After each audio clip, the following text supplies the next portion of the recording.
And hello, what goes on with everybody? Welcome back to the Great Ace Attorney. I was about to say Phoenix Wright, but that's not how it goes. How's everybody doing tonight? Hope everybody's having a wonderful night to an exciting weekend. I really hope so. But alright, so we just got back to a dead body as usual. Dead bodies happen all the time. We find dead bodies everywhere, so if you ever see a dead body on a table like this, you gotta know it's natural. The first thing you do is call for murder. You scream out murder, you scream out crime, and somebody should show up shortly. But yes, let's start looking over the dead body over here. This dead guy. Boy, I said hands off. You're gonna mess up my crime scene. Oh, no, I just wanted to look, that's all. No chance, I know you're kind. You'll mess it up just by looking at it. Ugh, someone's in a bad mood. By the way, chat, how is the audio button? Also press that report button. There's certainly some bad air in here, isn't there? Alright. Audio button? Wait, audio button? Wait, no, I said how's the audio, not the audio button. I didn't say, did I say audio button? Did I accidentally say audio button? I probably did, didn't I? Whoops. Oh, I said how's that audio button? So, how's the button? Is the button okay? So, Inspector, what was the victim's name? Who was he? Mr. William Shamspear? Mr. William Shamspear? It's great. That's great. He was a lodger here. As you can probably tell, he was an actor. A bit of a dead loss as it happens, or just dead. Mr. Shamspear. It was the landlord, old Mr. Garadeb, and the other lodger, Mr. Natsume, who found him. The fella didn't rise at his usual hour, so Garadeb got word and kicked the door down. But doesn't Mr. Garadeb have a bad leg? Ah, yeah, you're right there. It was that jittery Japanese hunchback over there who actually did the kicking. Really? Soseki-san? The victim was pretty hard up, it seems, even done some time inside for petty crimes. He had no money, no place to go, and no friends. His only acquaintances were the people in this house. Miserable life and a miserable end to it. So what exactly is Mr. Natsume still doing here? He's not involved in the investigation, so shouldn't you have sent them away from the crime scene? Well, I'm not saying it's because the fella looks odd or anything, or that he acts sus, but I thought it would be prudent to take a statement from the cohabiter. You nearly said a culprit there, didn't ya, Gregsy? Gregsy was about to arrest him again, wasn't he? Third time's a charm, am I right, chat? Third time in jail should do wonders for a person. I mean, 3 times in jail for me can mean more free food, I guess, but don't think it would change me that well. Oh dear, Mr. Natsume appears to be under sus again. It certainly seems that way. He does just come across as such an odd fellow, doesn't he? Poor man, how unfortunate. Can we get an F in the chat for Mr. Soseki-san over here? Such an unfortunate fellow right there. Anyway, I can't say much until the coroner gets here. L? What the heck does L mean? But I don't think the fella's been gone that long. The body's still warm. Even if the inspector would allow it, I don't think I could bring myself to touch a dead body. I mean, anybody in the chat want to touch a dead body? Dead body time. Yay, dead body time. What a terrible thing to have happened. It's only been 3 days since I was arrested for the incident. Hold on, chat. Just give me a second while I go fix this thing real quick. Let me just do this and voila. There we go. Just wanted to fix that little text box thing below me. Life hack, don't pay taxes so you can go to a place where you live from others' taxes. I mean, chat, if you give me your taxes, then my life should be easier because my taxes, I will be paying my taxes with your taxes. Either way, that is a life hack right there. Life hack, give me your taxes now. It's only been 3 days since I was arrested for the incident on the pavement outside. Oh yeah, Miss Olive Green, am I right? Miss Green. And then having finally regained my freedom, it starts happening all over again. Endless existence of excruciating experiences. So the victim lived here on the ground floor, and your room is just 1 story up, isn't it? Yes, that's right. In a way, we were neighbors, I suppose. So did you know the victim? Were you friends? Uh-oh. The psycho locks are coming in, right? We're gonna see psycho locks in everything. Then it's gonna be like, and then it's like, this is when the psycho lock starts showing up, right? He's not saying anything. What's the matter with Soseki-san now? It was an innocent enough question, wasn't it? Why does he seem so shaken by it?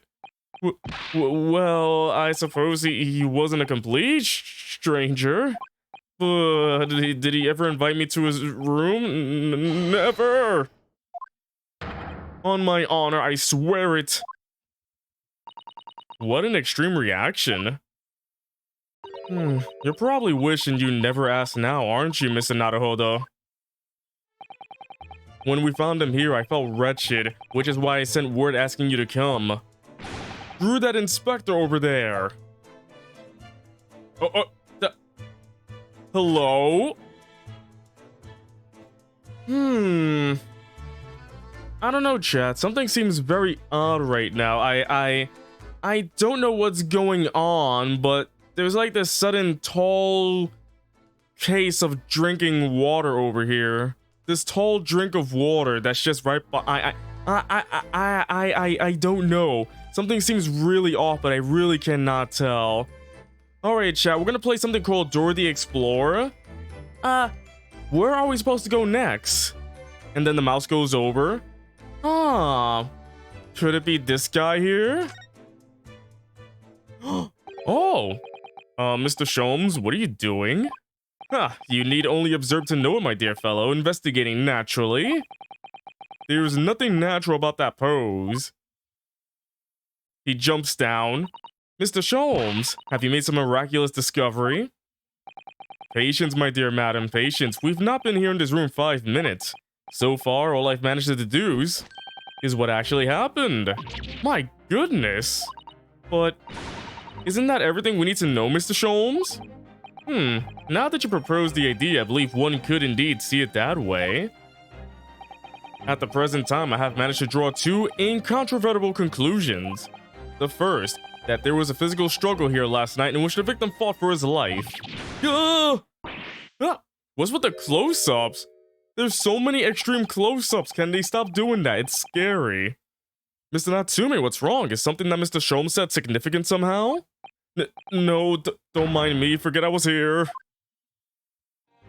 And my second conclusion is that there was a poison lingering in the air here last night that passed the victim's lips. Nonsense!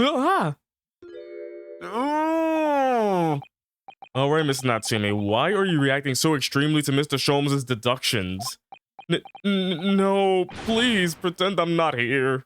The human man jump scare. This game should have warned me about jump scares. That really jumped me out of my skin. And you don't want to see me without my skin. Invisible, ineffable, inscrutable, insignificant.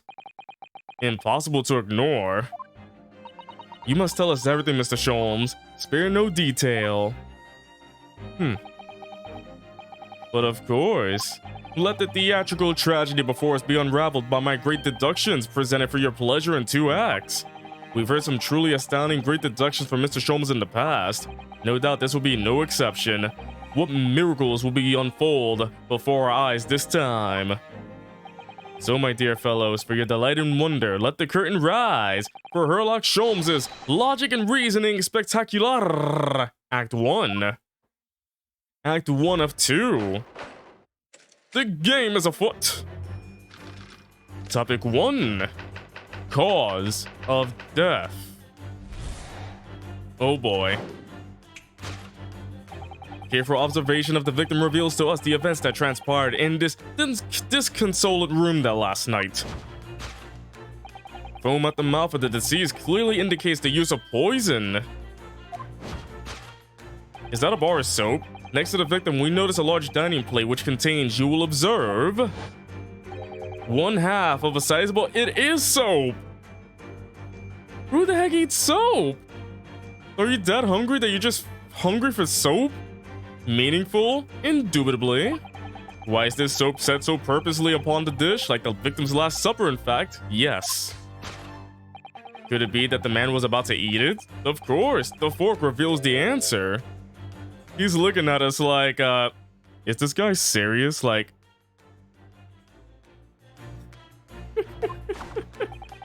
It appears that the young man's appetite was his undoing.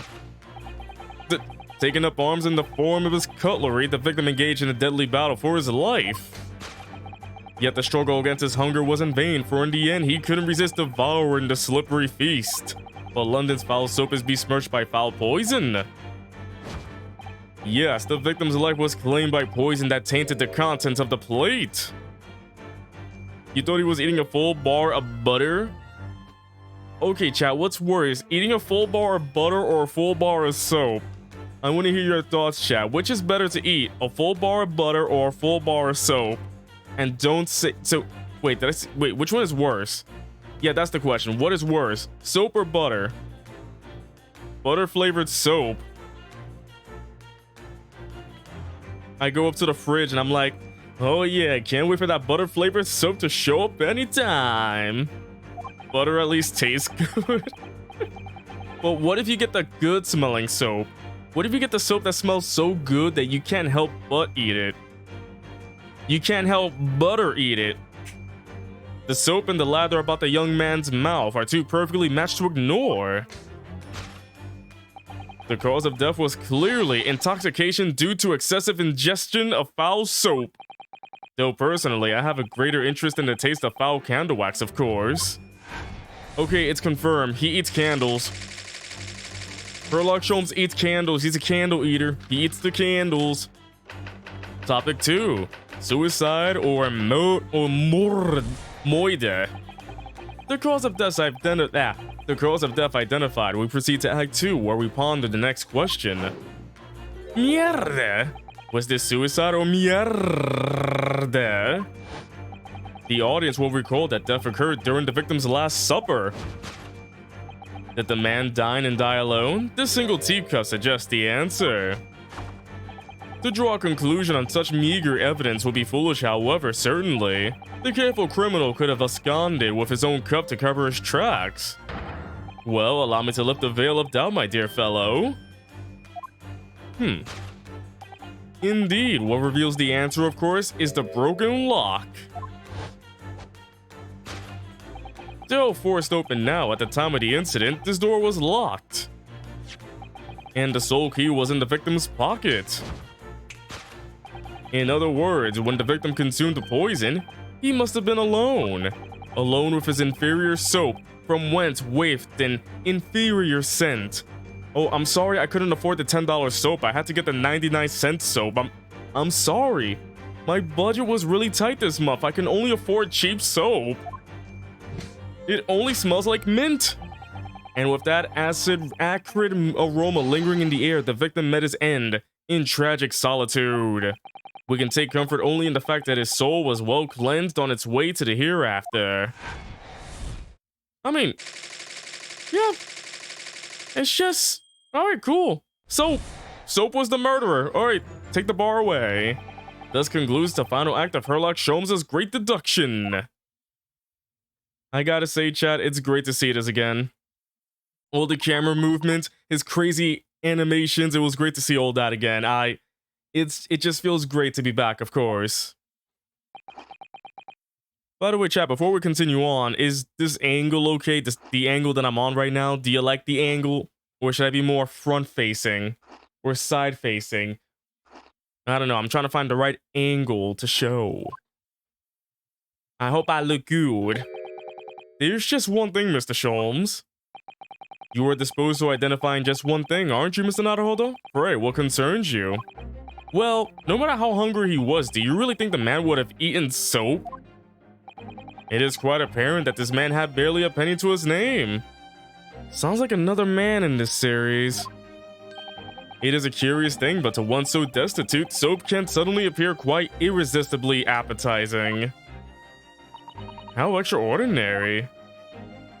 In truth, I have tried a little soap myself in the past. You've eaten it, you mean? My dear fellow, it was some time ago now. My postulation was that it would cleanse my gut. Yeah, he ate soap and did it. As I writhed in agony on the floor and split the contents of my stomach, yes, I believe it did. The experience taught me a valuable lesson. Soap is quite poisonous. It has an unpleasant taste and leads to great discomfort. In summary, I cannot recommend it. Believe me, I wouldn't need it even if you did. I recommend cinnamon flavored soap, chat. If you eat cinnamon flavored soap, you will suffer a lot more. There's something that troubles me as well, actually. Oh, what's that? It's Mr. Natsume. Ugh. I couldn't help noticing him shuddering and quivering out in the corner of my eye. Almost as if Mr. Sholmes' deductions touched a nerve somehow. Nonsense! Well, that clenched teeth episode didn't last. I think, judging by Mr. Natsume's reaction, the great detective's deductions may need some gentle corrections in order to reach the actual truth. Yes, Mr. Sholmes' observations and deductions are sometimes a little too sharp. He has a tendency to hit the nail on the side of the head and drive it in at an obtuse angle. When he does that, it falls to us to straighten things out. Alright then, let's see what we can do. Yes, we must pick out the keywords in Mr. Sholmes' quite brilliant deductions and discreetly exchange them for something that makes a little more sense. If we can do that, I'm sure we'll arrive at what Mr. Sholmes meant to say in the first place. In that case, are you ready for the second performance of the day? Once again, my dear fellows, for your continued delight and wonder, let the curtain rise for Sherlock Sholmes' Logic and Reasoning Spectacular Act 1. Alright, let's go fix it up. Course correction. Hold it, Mr. Sholmes. Alright, let's fix this up. Hey, SoloCasino, is that how you pronounce it? Welcome to the stream. Careful observation of the victim reveals to us the events that transpired in this disconsolate room last night. Foam at the mouth of the deceased clearly indicates the use of poison. Is how everyone usually pronounces it? How would you like it pronounced? Next to the victim, we notice a large dining plate which contains, you will observe, 1/2 of a sizable bar of soap. Meaningful? Indubitably. Why is this soap set so purposely upon the dish? Like the victim's last supper, in fact. Yes. Put emphasis on the kiss part, and in is in and not een. So SoloCasino? Can I just say casino? Hey Em, how you doing? Welcome to the stream. How you do?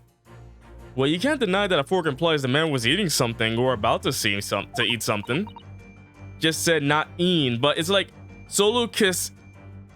Oh, casina. Cause Kisina. I'm sorry, my mind immediately goes to een. Casina. Yes, that's true. If I were to decide to eat some soap, I should prefer to use a fork than to attempt it with chopsticks. And of course, only half of the bar of soap is left on the plate. But might there not be some other explanation? Something material that proves whether or not the man really ate some soap. Alright, let's see. The fork reveals the answer. Oh wait, there's another piece of soap. Did he really just eat some soap? He didn't. Screams quietly. Oh, you made that username when you were 8? Oh, when I was younger, my old username was Shadow Elliott. And before that, it was Game Master of 2000 and something. It was some year. Then I realized that's not the year anymore. Made a permanent username. Then became Pixels by Night. So, we all make our usernames back in the past. I'm sure everybody here has had an old username before. What happened? You hated this case. Oh boy. Look, there's more soap on the floor here. Mr. Shamspear must have really loved this stuff. Let's not jump to conclusions, Miss Naruhodo. Look closely at this soap. Do you see that it would fit together perfectly with the half bar on the table? What the? How can that be? I think that they are two halves of the same bar that broke apart. The fork reveals the answer. He wasn't gonna eat it. Let's see, random syllables because you thought that's how you were always supposed to do it. You watch a lot of nonsense named YouTubers like Chucker Conroy or PewDiePie. But hey, they are rememberable names.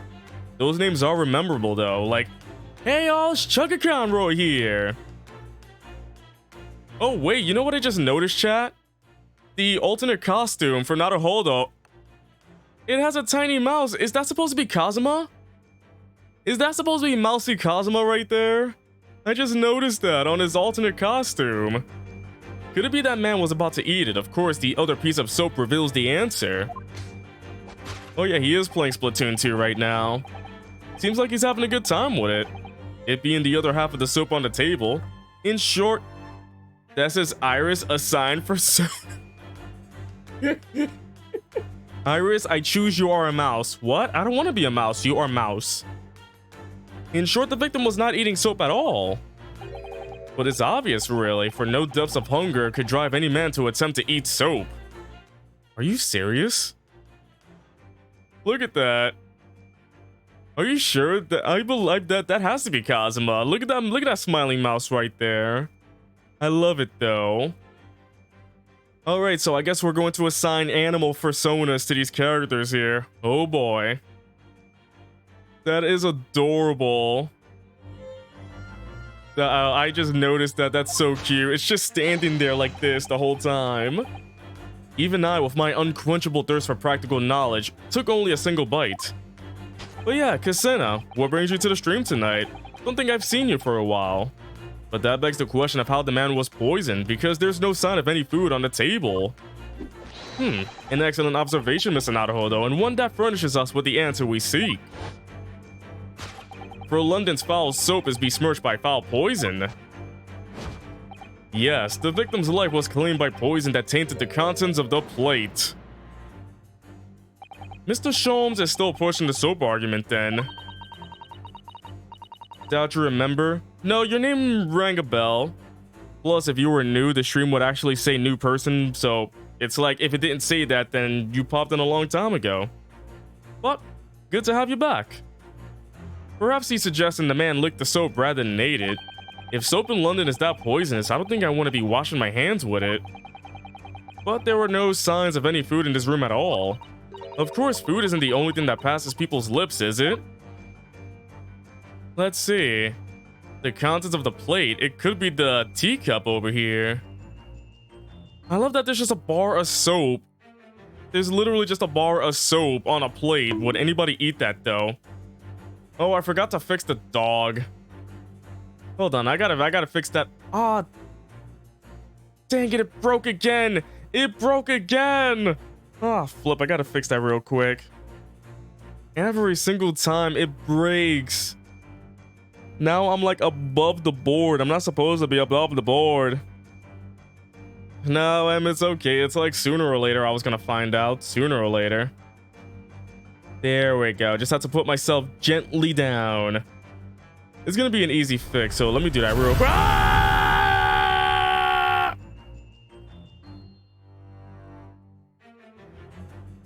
Every single time, it just happens. It just happens.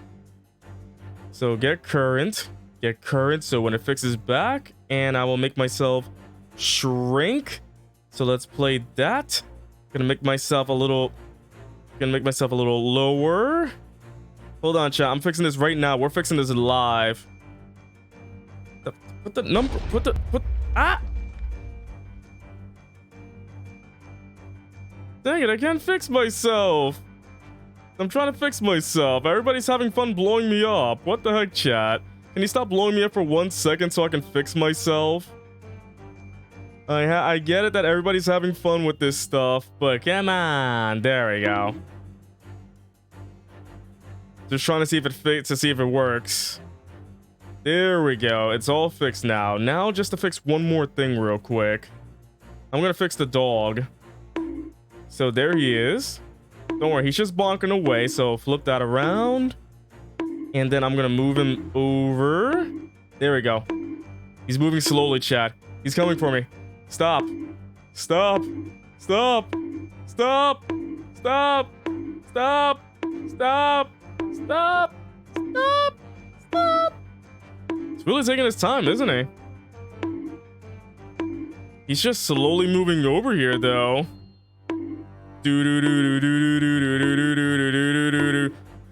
So you're approaching me, huh? He's no, dodge the bat, dodge the bat. Okay, get him out of here. That's enough. That's enough. Get out of here. He's coming menacingly. Oh goodness. Oh yeah, I'm correcting the bonk, am I? Yes, a Western vessel for the serving of infusions of dry tea leaves. It's a teacup, Mr. Naruhodo, as you well know. Stop putting on airs. And it's empty. So you're on the app and it paused right as the dog bonked you? It did? That's funny. So we already established that the victim wasn't eating soap when he died. However, there's significant evidence to suggest that he was drinking tea. Any other tea drinkers in the chat? Remember, when in doubt, pinky out. Oh. This is odd. I have Naruhodo's eyeball on the lid of my bottle. You can just see his eye. Look at that eyeball right there. Naruhodo, I see you.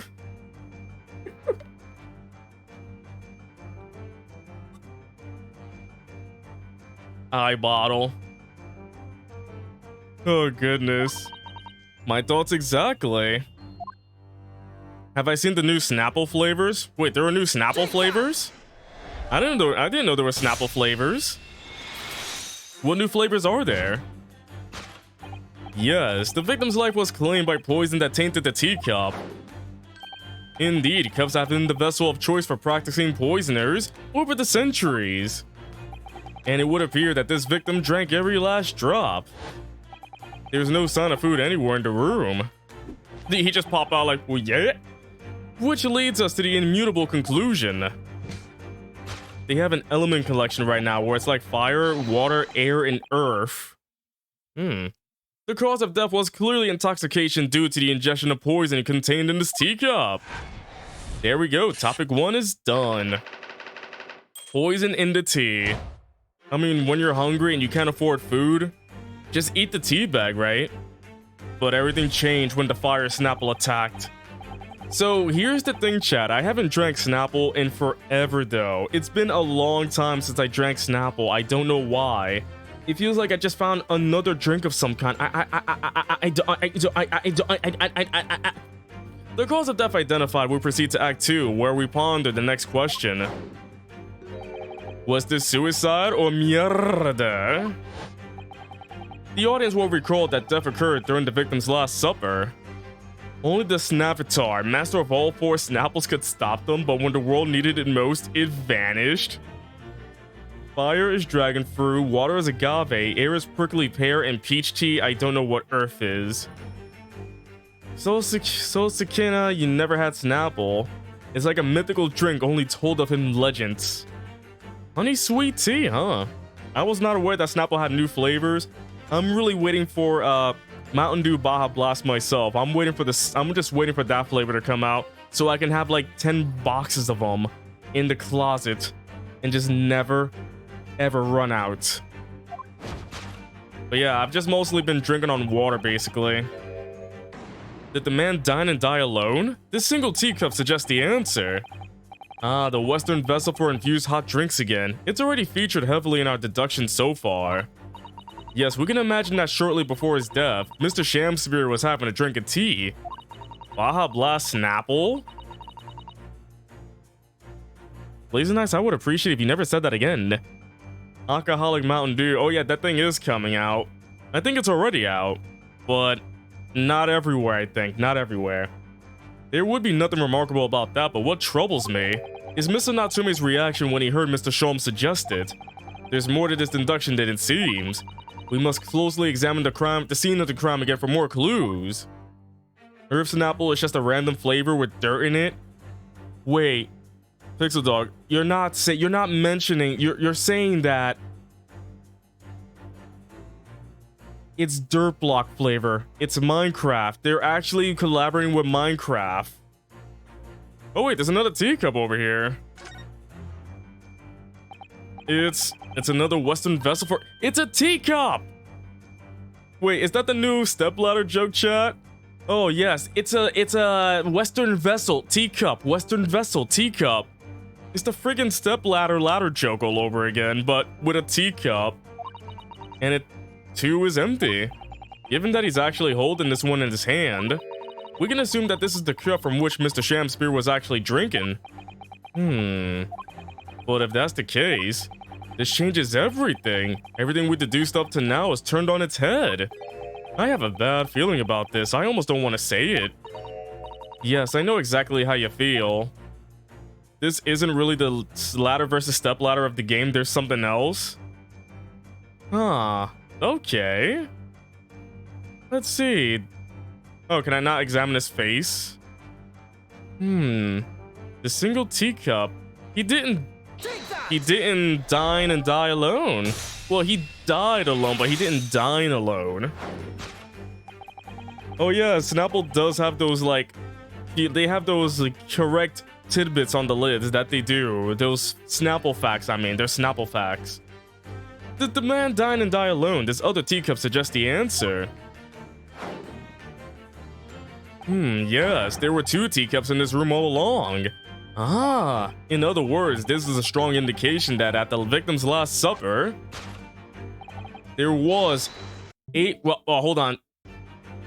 There was Abraham Lincoln. He was here. Chat, I think I found out who killed him. It was Abraham Lincoln. He did it. There was a guest present. At the very least, we can say now with certainty that somebody else was here in this room last night, taking tea with the victim, spilling that hot tea, sis. What are you talking about? Utterly, unbelievably, unjustly unreasonable. To draw a conclusion on such meager evidence would be foolish, however.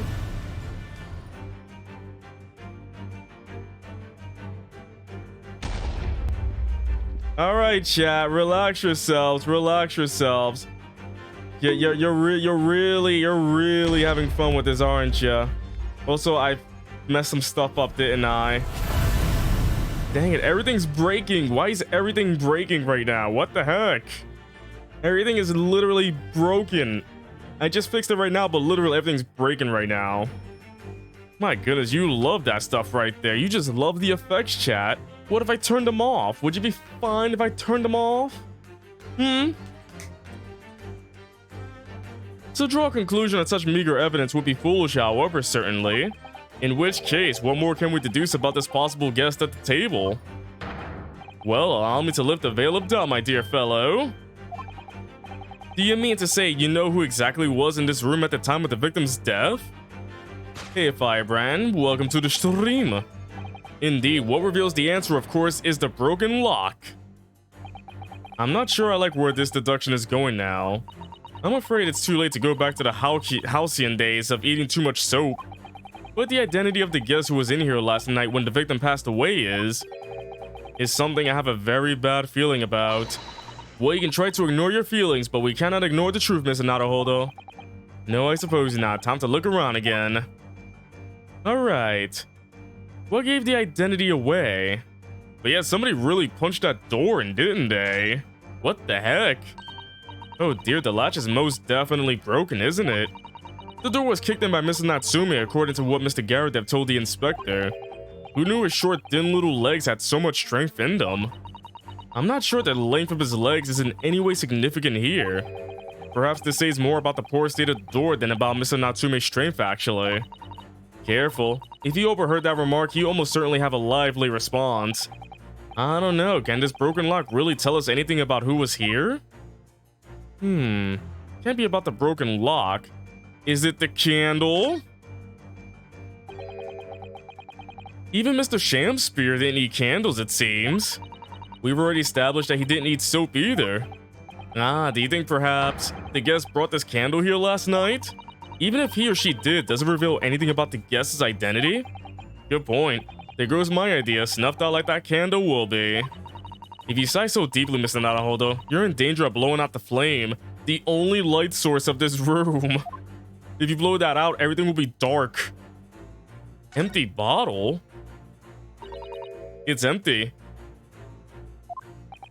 Empty of liquid, but full of air. That makes you think, doesn't it? It makes me think that you're full of hot air. We should be thinking about who else was in the room at the time. Bother. Susato-san's quip in response was cleverer than my original riddle. Thanks, Susato-san is not holding back. Books.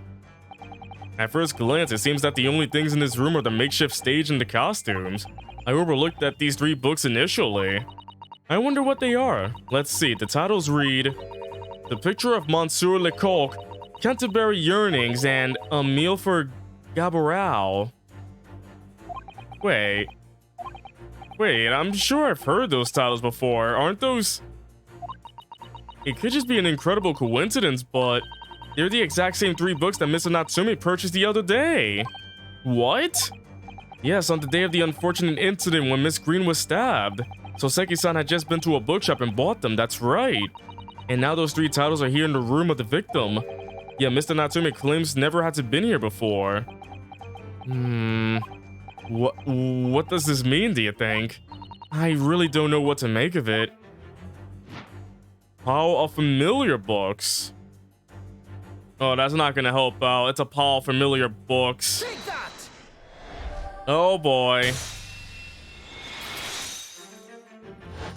It's gonna pin Mr. Natsume under crime.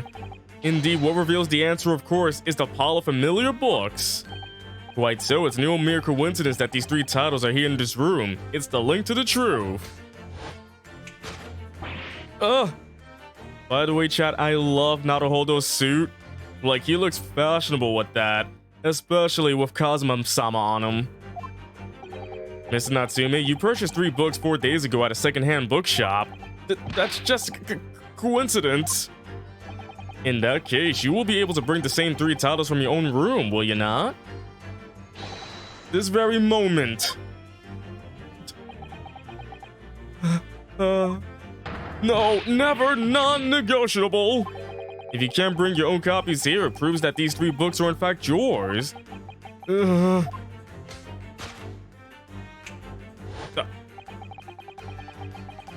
Having purchased the books 4 days ago and returned to your lodgings, you were arrested the very next day.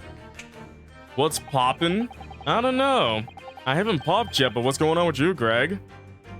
So you could conceivably have brought the books here on that evening, but you never mentioned that. In other words, you could only have brought these 3 books here to the victim's room. Did he just dab? He really just oh. That's how you walk. Oh man, let me just look. It's literally just a situation of like, hey, my parents aren't home. Oh, I can't, I'm busy playing games. It's like something like that. It's like, hey, come over. Sorry, I'm busy playing freaking Great Ace Attorney. My parents aren't home. That whole thing right there. Last night, having returned to your lodgings after the trial concluded at the Old Bailey. Just snapped him to death. In short, there is only one possible conclusion. The victim died here in this room last night as a result of poisoning.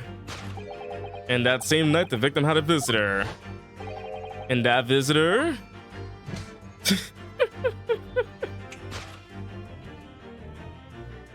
was you, Mr. Soseki Natsume! Oh! His teeth breaks. Thus concludes the final act of Herlock Sholmes' great deduction. And thus, we just pinned him on the murder. Isn't that great, chat? Fantastic. I'm glad we figured it out. Deduction complete. Elementary. Fantastic. We did our job. Oh, not again, not again, not again. Not again! Well then, Mr. Natsume. It would appear you're gonna have to accompany me down to the yard. again. But wait. The animations in this game are so good. I mean, remember, this was on a 3DS first, so this game looks clean and amazing. Hold your horses. Yes. Door, key, locked, entry, exit, entirely impossible. He's so flustered, he's been even stranger than you than normal. What, you think that's an alibi? You could have just made a copy. So wait, is the Great Ace Attorney Chronicles a trilogy or just one game? It's not really a trilogy, it's 2 games of the Great Ace Attorney. There's no 3, there's 2. It's this. The Chronicles are only 2 games, otherwise it'd be the Great Ace Attorney trilogy, but nah, it's Chronicles. What? You live in the same building after all. Yeah, plenty of opportunity, I'm sure. You really need to buy this game? Remember, you get 2 games that have never come out in English before for $40, but sometimes they do go on sale, so you can either wait for a sale. Duology? That's the thing, duology, but I think Chronicles makes sense because it is the Chronicles of Naruhodo-san. You have plenty of opportunity, I'm sure. But... Misery me! By the way, chat, anybody looking forward to the Mario Kart 8 DLC next week? I might be streaming the DLC of Mario Kart 8 next week. Next Friday. I don't know if I am... Am I working next Friday? Let me check my work schedule real quick, chat. My busy work schedule. Whoa, would you look at that? Looks like I will be streaming next Friday. Can't wait to check out the new maps and whatnot.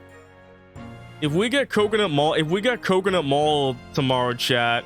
Next week, I mean. If we get Coconut Mall, it's gonna be great. We're gonna be playing Coconut Mall over and over and over and over and over and over and over and over. Will I use tilt controls? No, I'm horrible at that. Sorry, sir, you'll get your chance to give your side of the story later.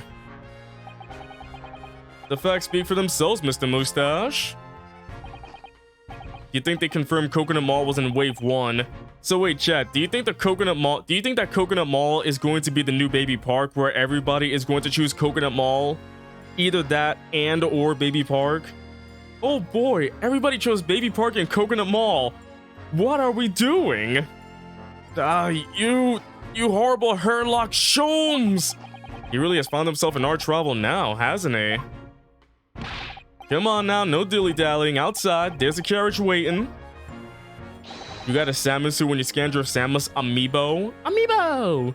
Locum student, Mr. Naruhodo Esquire. I never imagined I'd be in this position again, but... You have to help me, please, please! I'm innocent! Alright, I understand. We'll come to your cell later and talk about it. And one more thing. Oh, yes? My poor little kitty cat. Please give him his breakfast for me. I just wonder what the other tracks are for next week. I really hope they're good though. And so, his evil curse still apparently unbroken. So Seki-san found himself once again the prime sus in a case of murders. The case of Maya. So Seki-san is the new Maya in this game. Always in trouble every single time. Thanks to the incriminating deduction of the great detective that I fixed. My dear fellow, that honor belongs to you. Dang, he's pushing it off on me. He's like, this is your fault, you know. Well, at least that means Inspector Gregson is no longer here. We can examine the crime scene in more detail now. They showed off Shroom Ridge and Sky Garden. Shroom Ridge and Sky Garden. I don't remember those. And Paris Promenade. Well, the thing is, I've only played Mario Kart Tour for about a week when it came out, so after that, I don't know what new tracks came out. So any Mario Kart Tour tracks coming out, I won't know exactly. That's gonna be all new to me. Mario Kart Tour just doesn't hit me as much. So that's why I'm happy they're bringing more courses. Like, freaking finally, Nintendo, that you're releasing more Mario Kart courses after so many years, right? Shroom Ridge is from Mario Kart DS, the Cargo's Vroom track. Oh, it's the one with the bridge, right? At the end, there's like this bridge and you can drive on the sides, right? Is that the one? Yes, that's right. Oh, and of course. What? Have you forgotten what the inspector mentioned before? It was the landlord, Mr. Garrett, who discovered Mr. Shamspear. Ah, Mr. John Garrett, yes. I expect we could find him in his sitting room on the top floor as usual. That's Mushroom Bridge from Double Dash. Well, I think that just shows how much I know about my Mario Kart courses from the past. I've played a lot of 8, actually. I played a lot of 8. I haven't played 8 in a long while, so next week I'm gonna get back in that game and stream. There's a large wavy cliff edge near the edge. Kinda near the end, I don't remember that much, I guess. But can we get Waluigi Pinball in the future? We need Waluigi Pinball. Right, we gotta remember to go and talk to him later then. Can we examine body? How cold or hot is this body? Oh, the poor man. So young to die. Do you suppose it was a very painful death being poisoned as he was? Hold on, how young is this guy?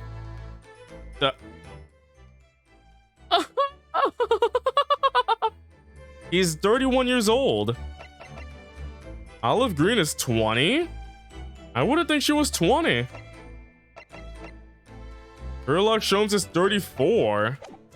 He doesn't look 34. Sky Gardens from Super Circuit. It takes place in the clouds. Oh, I never played Super Circuit. That's the thing. I never played Super Circuit. I don't know. All we can do now is hope that he'll be reborn to a better life. Yes, I suppose you're right. I wonder. Do you think that putting our hands together in a Japanese prayer will help a British soul? Sorry? I made sure I had a reference at the ready for just such an occasion as this, actually. This book is entitled The Beginner's Guide to Praying for the Departed, the British Way. Oi, mate, we wish you a very merry travel to the heavens. Don't tell any British people that I did that, okay? I don't want them knowing that. I'll just reread it now. One moment. There's quite a spine on that book, isn't there? It goes on for many days, many hours. Ah, one of the teacups that Mr. Shamspear and his guests drank from last night. But don't go drinking from them, Mr. Naruhodo. There's bitter poison inside. I'm not planning on drinking any, don't worry. Anyway, the cups are both empty. That's true.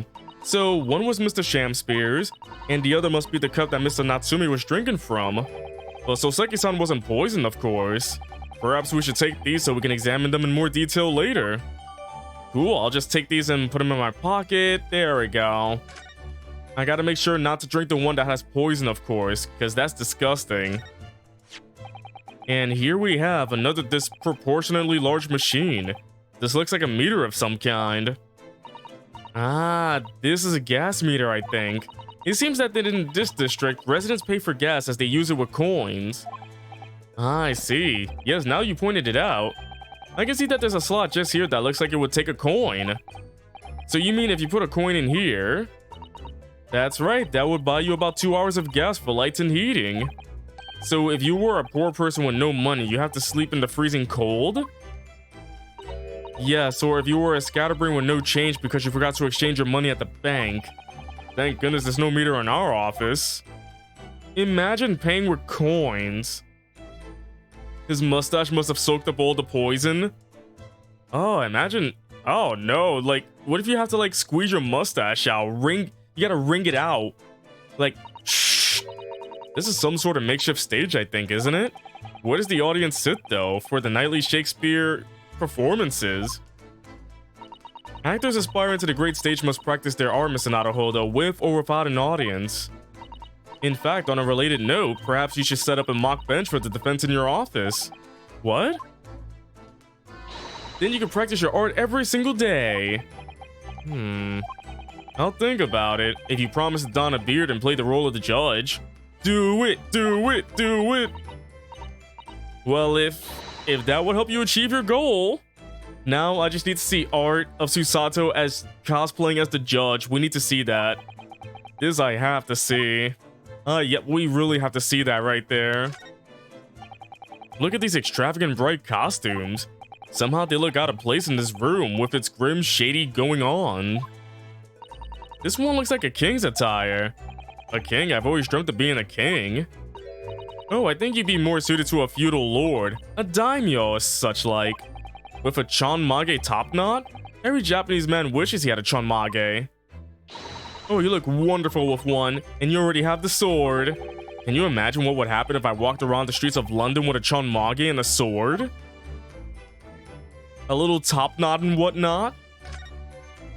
Oh yeah, F-Zero did come on the Nintendo Switch Online app. I have not played F-Zero at all. Maybe the Super Nintendo version a little bit, but not much. There's not much on these shelves, is there? Just this wine glass and bottle. And both of them are cracked. Yes, not much use, are they? What's the matter? Oh, I was just reminded of the Reaper, that's all. Prosecutor Lord Von Zeeks? Yes, he's so reckless with his wine glasses. I was thinking it's a waste and he should donate some to the needy. You can suggest it next time we meet. Oh, Von Zeeks, can you just donate some glasses to the poor? Just throws it at her. Psh, as you wish. As we've seen from the outside, the window's completely bricked up. A vestige of the former window tax that Britons had to pay. What strange things they used to tax in Great Britain? I mean, making people pay for the number of windows they had in the property? It's extraordinary. Imagine paying to look out your window. It's heartbreaking to think of the poor having to block up their windows just to avoid an unaffordable tax. Honey, grab the bricks. We can't pay the window tax this month. Honey, get the hammer. We can afford the tax this month. Oh, what is it, Mr. Sato? If you look closely, a number of the bricks are loose. Oh. Loose brickage? Soap? Why is there more soap? What is with the soap? Oh yes, it looks as though an amateur has broken out a few of them just here. Was it Mr. Shamsir who did it, I wonder? Being the lodger renting this room? Ah, look at this, Mr. Naruhodo. On the outside, there's a little ledge. And there's something on it. What, outside? It's more soap. Can we look? Ugh, it's so cold outside. You can feel it through this gap. It did snow last night. It would be cold. But more importantly, what is on the ledge out there? What are those snow-covered lumps? It's more bars of soap. Soap? What are bars of soap doing lined up on a ledge outside the window? I have no idea. But the pair of them look rather charming like that. Still, that's very strange, isn't it? Bars of soap lined up outside the window. Alright, chat. Raise of hands. Who else puts bars of soap under window ledge? And don't you lie to me.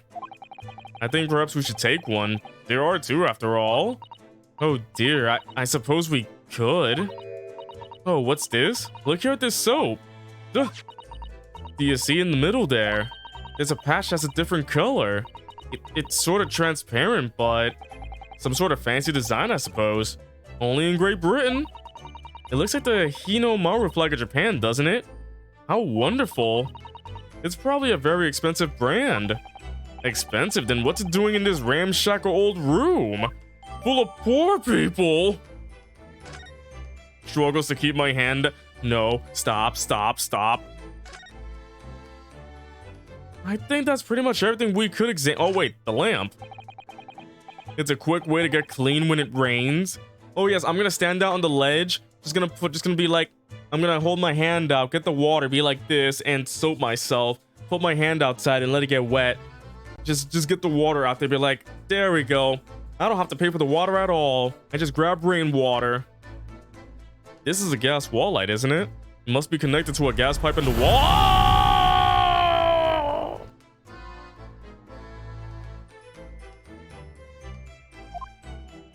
Gas lights, a gas stove. London really is a city of gas. Yes.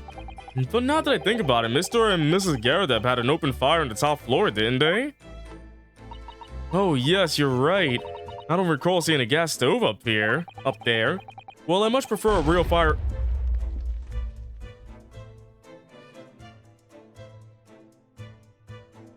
Anyway, it's so much closer. I prefer a real fire. I'd rather burn. Alright, let's go check these things out.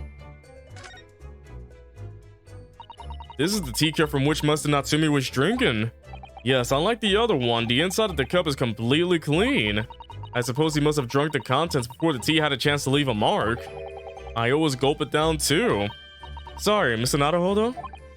Well, if you just sip it little by little, it goes cold. Clearly, I should have to instruct you in the proper way to take tea. Ah, there's no tea ring on the inside of Mr. Natsume's cup. Good thing we figured that out. This must be the cup that Mr. Shamspear was drinking from then. It's stained on the inside. Tea does that, I'm afraid, even green tea. Oh, really? I've never noticed before. You've never noticed? Well, I never leave it in the cup long enough to leave a mark. I like to gulp it down. Drink tea while it's hot. That's the Japanese way, isn't it? Oh dear, so many people seem to have the wrong idea about our culture. And most of them are Japanese. Wow. Imagine being called uncultured. Soap. I can't find anything out of place. It's soap. It's just soap, chat. It's soap. This part is a different color. It's an exquisite design, isn't it?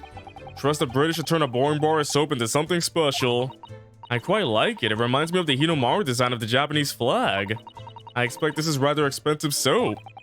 That doesn't seem likely, given who it belongs to. Oh boy. What if I take it out and eat it? Is that poisonous? It could be poisonous. Ah, there we go. Let's go check out the Garadeb's room. Let's go see Mr. Moonface and his wife. Oh yeah, the burn. I can still see the burn from last time. Even though this whole thing happened a couple of days ago in the game. Here we are again, the Eccentric Landlords' eccentric top floor abode. We're here because Mr. Garadeb's the one who discovered the incident this morning. Don't forget. There he is, Mr. Moonface! Ah, you chaps, eh? Yes, good morning, sir. Thank you for your cooperation in court yesterday. It was quite a trial. As much for Mr. Garadeb as anyone, really. Came straight back here after all that business at the Bailey yesterday. Didn't expect to wake up to more bally nonsense this morning. I wonder if you wouldn't mind telling us exactly what happened, Mr. Garadeb? Yes, I suppose you'd like to know all about that dead loss of an actor chap in the ground floor room. Those were exactly Inspector Gregson's words, weren't they? He's getting up. He got up. I rarely see the man get up from his own room. Let's go check around here. I like to see this cannon. There's a single apron drawing on that enormous cannon-shaped clothes horse. Look. No, Mr. Naruhodo, that's a real cannon. I knew that. I was just testing you. Piece of history, that is. Seen plenty of action on the battlefield, I can tell ya. By the way, how's everybody in chat doing? Everybody chilling so far? Now the old girl and I are just enjoying the peace and quiet of retirement together. And of course, she'd come in handy if the enemy decided to launch an attack again. Also, that plate is part of the cup. You can't drink tea without your teacup. I mean, your tea plate. You drink from the tea plate as well. Is there a war going on that I don't know about? You know, just in case sudden war breaks out, just bring out the cannon. Everything's fine, right? Just bring out the cannon. That's your military uniform, isn't it, Mr. Garadeb? Well, ceremonial garb, yes. Been hanging on the wall ever since my retirement bash. Not in active service now, you know. By the way, chat, I just realized of another emote idea. I know I have, like, audio okay, but I just need, like, just an okay emote. Just, like, not for audio, but for, like, other things. Like, if everybody is okay. Sloth thumbs up. We need many thumbs up. I need a lot of thumbs. Doesn't mean much to me anymore. You could have the whole thing if you want it. Well, it might suit Lord Von Zeke's perhaps. An overly ostentatious outfit like this could be just what he needs. Very tactful, Mr. Sato. Very tactful indeed. You can have the old thing. He did say we can have it. Oh, a copy of Rant's magazine. The Adventures of Sherlock Holmes is being read all over London. Isn't it wonderful? Naturally, one asks oneself if such a singular detective could really exist. But having met the chap, it's undeniable he is most certainly singular. Singularly dangerous. That's genuine public opinion for you, Mr. Sato. Perhaps it should be reflected in the stories. Make no mistake, Mr. Naruhodo, I intend to snuff out the sort of public opinion we just heard personally. I'm starting to see where Mr. Shoma's untainted reputation comes from now. By the way, chat, can I ask you for your opinion? So, I just want to ask you, what do you think about the titles I put for my streams? I know I put like The Great Sloth Attorney Part 3 and whatever.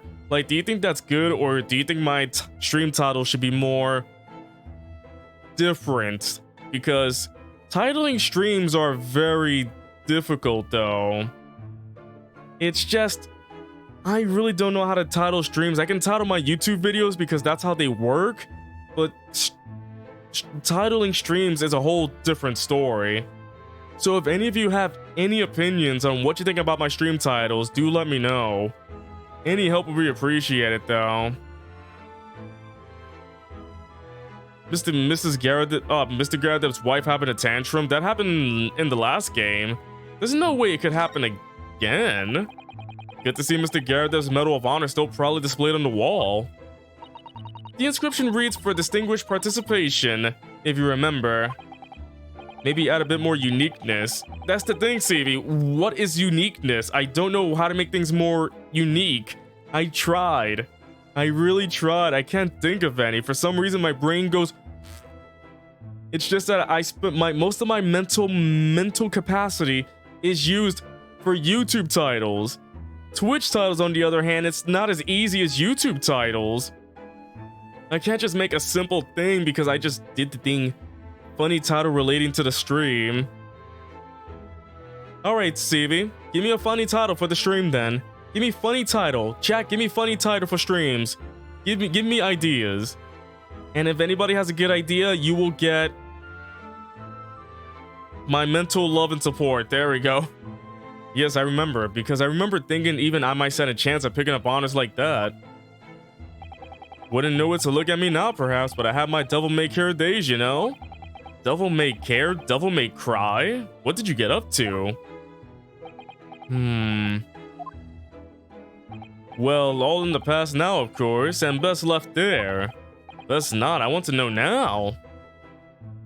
That's the thing, chat. Time for crime, someone will die. That sounds too simple, like somebody already made that up. I'm trying to think of something more unique. Time for crime, someone will die. We know what that screen is hiding now. The aftermath of the fiery altercation the other day. Yeah, so it seems like, you know, whenever I rate parts and stuff like that, that really doesn't matter. It just needs more uniqueness, I guess. So you know what, Steve? I'll just use that. Time for crime, someone will die. Someone with die? There, how about that? Time for crime, someone will die. Let's see if that's unique enough. Well, it's unique. But thank you, Savvy. I will use that then. I'll use it for this stream. I got a time for die, someone will crime. Time for die, someone will... Okay, so I'll try next time, chat. I will try next time to make more unique titles. It's just tough. It's tough, chat. It's just that I'm trying to stand out on this channel. And the more I do this, the more I'm like, do people really see my title as unique? It doesn't seem unique, I know. I gotta try harder, though. Gotta try harder. I gotta use my brain. As simple as they may be, I gotta use my brain. Don't suppose I'll be able to clear that mess up for some time now. Oh dear, this must be a very difficult situation for you. I'll say. But are the sloth emotes good though, chat? What do you think about the sloth emotes, if you're able to see them? I think the sloth emotes do add some uniqueness as well. I'll say, people talk about Twist of Fate and whatnot. Time for someone will crime die? Time for someone will crime die. Sounds like I had a stroke. You like the sloops? I like the sloops too. Like, I have a whole room of sleuths. I mean, if you just look, you can see the sleuths right there. There we go. I hope you like seeing that void right there. That's the void. All right, here we go. Time to put the void back up.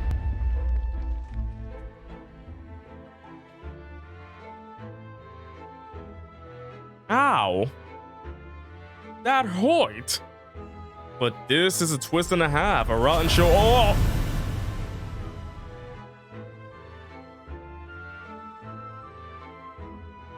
I really gotta put more points on that. People have been saving way too many points right there. If there was a way to reset everybody's points, I would so fast. Everybody start from 0. It's a Bowser revolution. Bowser revolution. Hold on a minute. I thought you said you couldn't fit a green screen when you first moved in.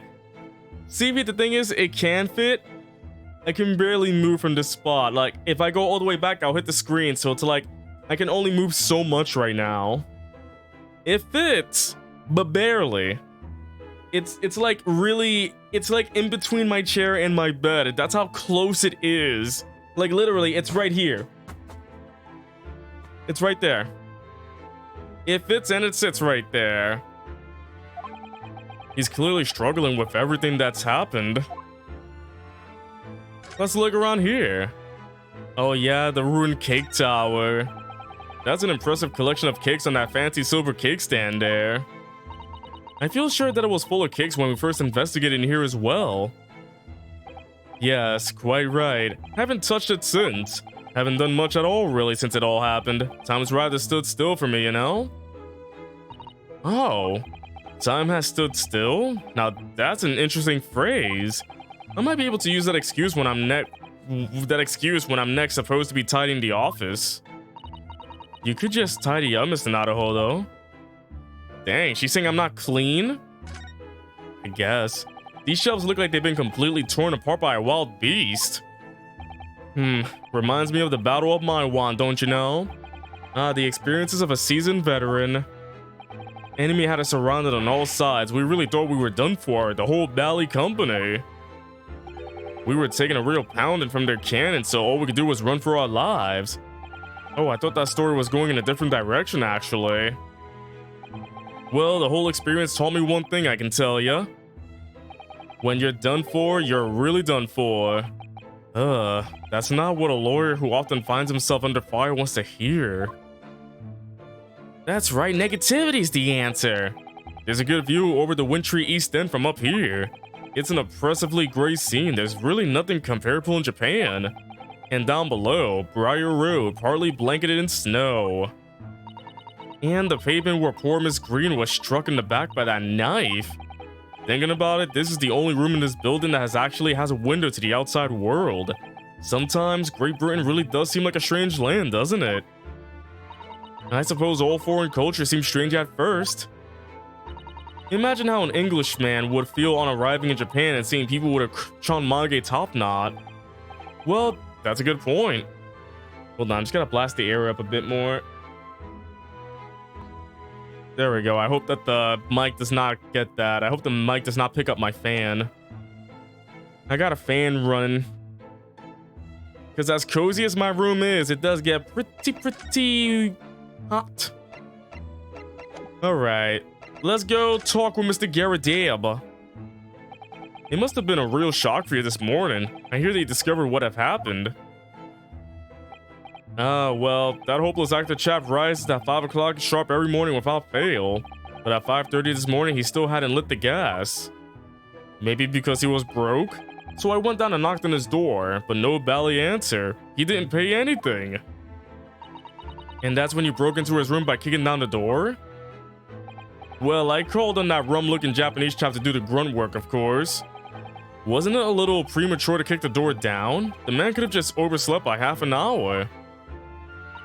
That's very true, Mr. Nadaho, though. If 30 minutes oversleeping warranted such behavior, I'd have to kick your door down every morning. Well, you know, better to be safe than sorry and all that. Is it just me, or is he avoiding our gaze now all of a sudden? Sweating a storm. Except that it was a sorry situation indeed that you found on the far side of the door. Mr. Garadeb, did you stab him with your freaking pointy hair? Did ya? The victim's name is Mr. Shamspear, I believe, isn't that right? Yes, William Shamspear took the ground floor room 3 months ago now. And how would you describe him? In a word, destitute. Destitute? Well, let's face it, the only redeeming feature of that room is the cheap rent.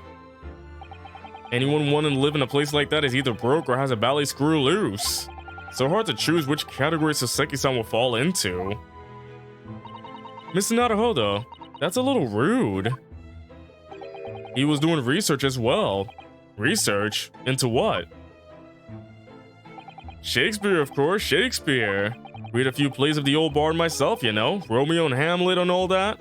Ah, yes, Romeo and Hamlet. I love that story, where Juliet was played by Hamlet. Oh man, what a beautiful story. Hold on, just opening a little drinky drink because I need to quench the thirst. Thirst quenching time. Ooh, it's grape flavored. Ooh, this tastes really good. It's grape flavored soda. Yes, William Shakespeare is England's most highly regarded classical playwright and author. He's known as Sao in Japanese, as you know, and many of his works have already been translated. It seems incredible that Shakespeare was short into Sao, though. Someone was too heavy-handed there. There were a lot of costumes in the victim's room, actually, weren't there? Of course, Mr. Natsume is a scholar of English literature as well. I imagine he and Mr. Shakespeare would have had much in common. Shakespeare interpretation disagreement leads to shocking murder. Let's hope it's not that. This is not a Naruhodo, really? How rude. Stop reading my mind. She reads my mind. After Mr. Natsume's trial yesterday, you came straight back here, I believe, didn't you? Did you notice anything strange between then and this morning? Well now, must have been about 6 in the evening by the time I got home. You can't believe Sword Art Online. Not Sao, CB, not that Sao. Here's a fun fact, as much as I love anime, I've never seen anything Sword Art Online related. Even though that is the anime where it's like, if you die in the game, you die in real life. I've never seen a single episode of Sao. Of William Shakespeare. I've never seen any of William Shakespeare's stuff. You've seen the first episode. Was it good? Snow was coming down rather heavily, as I remember, and it was completely dark already. That field actor chap was out at the time. Mr. Gerardem noticed there was no light from his room or something, I suppose. Couldn't summon the energy for anything much, so I just sat in front of the fire up here. It was after 8 before Shakespeare got back, and the chap was up until past 1 in the morning, I'll have you know. Suppose he met his end sometime after that. I was asleep by then, so I'm rather in the dark there. I'm so disappointed in you. Ba-da-ba! You've seen Sao Abridged. I think that's one of the few Abridged series I haven't seen. I've seen Yu-Gi-Oh! Abridged. I've seen Dragon Ball Z Abridged. I've seen Pokemon Abridged. There were on Sergeant Frog Abridged. I've seen that one right there. Sergeant Frog Abridged is cursed, but in a good way. Naruto Abridged. And I think that's pretty much it so far. Hamtaro Abridged. That's another one. Hamtaro Abridged. By the way, chat, to everybody who watches my YouTube videos, thank you for watching. I've been noticing like an increase of like people watching, so thank you. Also, by the way, I don't know if everybody knows, but to those who are waiting for more Yokai Watch 2 episodes, I have to restart everything because of like failed saves, because of the failed save file, and also technical issues, like big technical issues that I couldn't record anything. So I took off from the game for a long while to like forget things about the game and redo everything. So what that means is that the series will be starting again soon. I've just recorded everything again and everything just felt brand new to me again. I don't want to play it again after playing it for a while because I'll just be like, oh, this isn't new. So basically Yokai Watch 2, the series on my YouTube channel, will begin real soon. And other things will be coming back too. I'm trying to finish older series. I'm trying to finish Pokemon Shield. I gotta restart Hamtaro because of technical issues. But I think because of like everything now, things should be better. I should not be having any more technical issues, but every time I stream, there's always an issue, chat. Every time I stream, there's always an issue. I don't know why. Every single time, something's broken, but It's not a Pixels by Night stream without something breaking, am I right? Every single time. Well, thank you. That was very illuminating. Speaking of illuminating, chat, anybody looking forward to the Mario movie by Illumination? Mario Goes Wahoo by Chris Pratt. Is everything alright, Miss Usato? Well, I was just thinking it's a little strange, that's all. Mr. Garadev, you were up here in your room all evening, if I understood correctly. Not a big fan of stairs, not with this blasted leg. If something breaks, it's a real stream. By the way, chat, so because of the whole moving right now, the living room should be set up real soon, so expect more group streams, like, you know, Mario Party streams, like, every now and then, not every week, but every now and then. Expect for more group streams. So it'll just be me, it'll be my roommates, maybe some guests, friends will be coming over, we do some Mario Party, scream at each other, kill each other, stuff like that. So if you enjoy those things, expect more, because I really want to play more Mario Party. As I'm not a competitive person, but I love Mario Party so much. I'm not really the competitive type, I just like having fun with these games. Then how is it that you seem to know? The precise movements of your tenant on the ground floor, I mean. Oh, I thought he was gonna fall over. That's a very good point. I can imagine that you could hear noises from the ground floor all the way up here. Does this old man like to spy on his tenants? Is that it? I say, I know what you're thinking. It's a Bally outrage. I'm ex-military, don't you know? I don't go around spying on my tenants. Why would I? For the lulz. Then how did you know, Mr. Garadeb? It's the gas woman. The gas tells me everything. I sniff it and it tells me in my brain. The gas?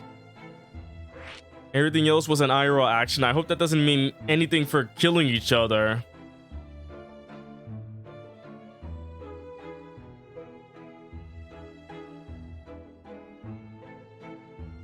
Sure, let's go with that.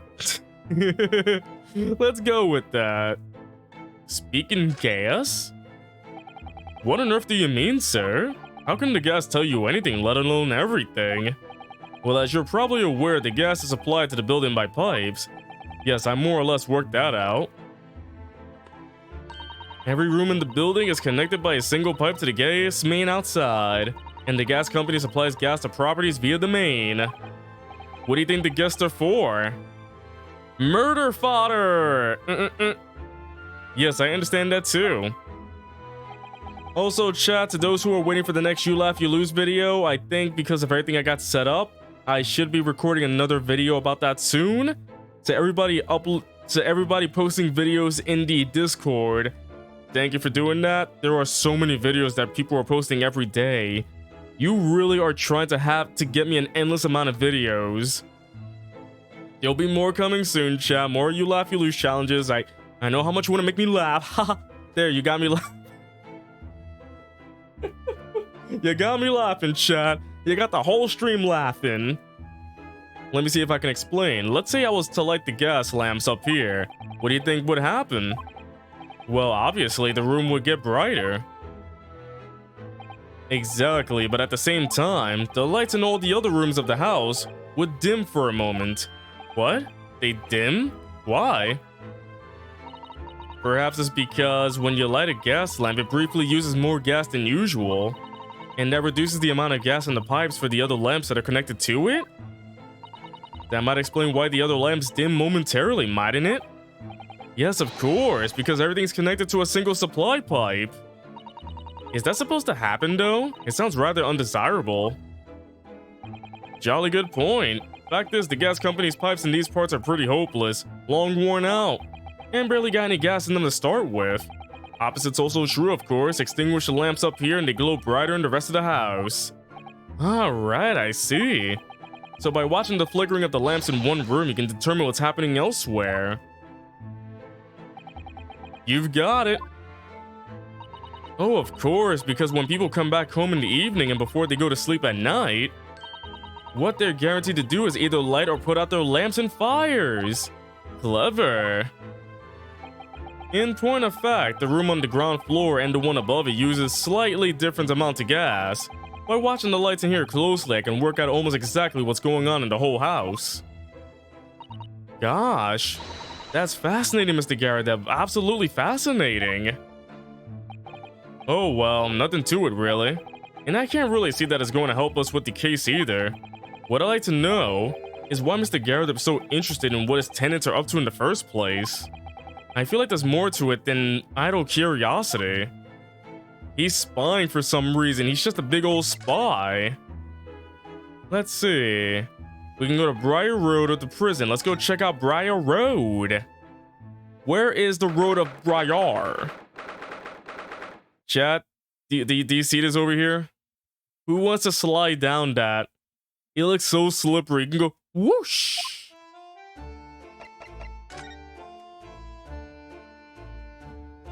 What happened to this bike? There's always seems to be a bicycle outside the Garrett residence. I read that bicycles are extremely popular all over Great Britain at the moment, in fact. That one seems very warped though, especially the front wheel. Is that to make it more of a challenge to ride, do you think? No, I'm afraid that may be a result of the rider's incompetence. For the front wheel to be so badly warped, I'm afraid the rider may have been similarly afflicted. Then there's a good chance Mr. Natsume has been practicing on his bicycle, I think. Oh dear, I fear you may be right. That is a painful thing. With the exception of the top floor, Mr. and Mrs. Garrett live, all the windows are bricked up. Yes, that's because of an old window tax that was charged on a number of windows a property had. In order to pay less tax, the poorer members of society filled in many of their windows. But the tax has since been abolished, hasn't it? So the windows could all be opened up again, surely. Unfortunately, it would appear that the residents of this district can afford to pay to have the work done. Yeah, that is a sad state of affairs. Especially for people like poor Mr. Natsume, who have to live all cooped up in a windowless room. I suppose that's the price you pay for living in a very cheap accommodation. It all seems rather pointless when you put it like that. That just stinks though. Imagine living up in a boarded up... Hey, a snowman! Why has somebody built this snowman on some sort of pedestal, do you think? That's not a pedestal, Mr. Naruhodo. That's part of the snowman's body. Really? But it already has a perfectly good body. Well, it's true that British snowmen are usually made with 2 balls of snow. Perhaps this is a foreigner. And now we're looking at him as if he's strange. Poor man, I know how he feels. If anything, it's Japanese and British 2-ball snowmen that are the strange ones, isn't it? After all, real people do have 3 sections: head, torso, and legs. Do you ever think that perhaps you think about things too much? Ah!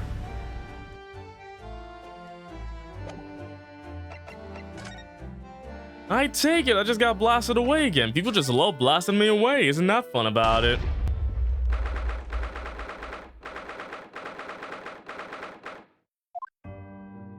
It never fails. It never fails. We need to do a... Oh, I was told we need to do a little more investigating in this room. Yeah, when I try to move, it says, yeah, we need to spend a little more investigating time here. So I guess we just have to keep looking. What else did we not examine? We examined the body. Huh. Oh, wait, what's this? Wait, what is this? It looks like part of an envelope, I think. Yes, I think you may be right. Perhaps it was torn off when the letter was opened.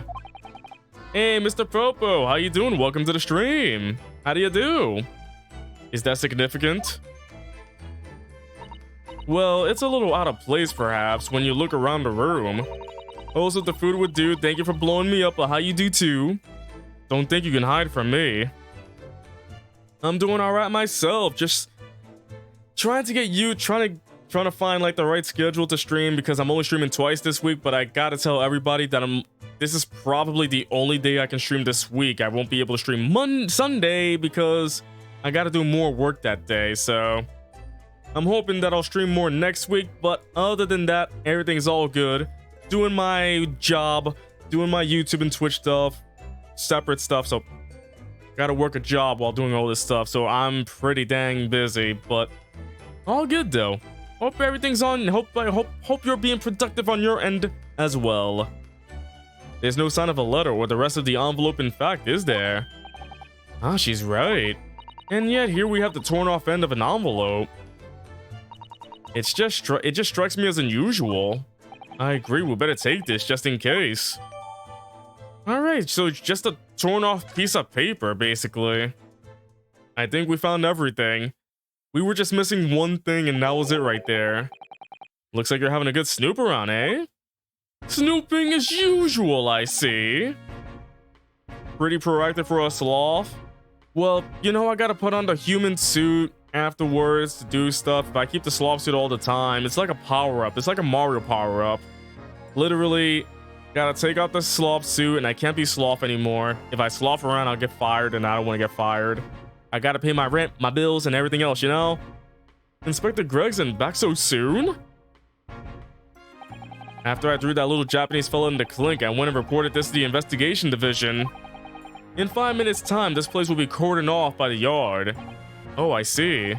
Well, we better be leaving then. Poor Mr. Natsume must be feeling very low being back in a cell again so soon. I'm sure we should probably wait. Excuse me? What's wrong, Mr. Naruhodo? Ah! He's alive? Kill him, he's a zombie! Out, brief candle, lies but a walking shadow, a poor player. He's dabbing. That struts and frets his hour upon the stage, then is heard no more. Now, how soundeth the next part? Oh boy. It is a tale told by an idiot full of sound and fury, signifying nothing. Indeed, oh happy day.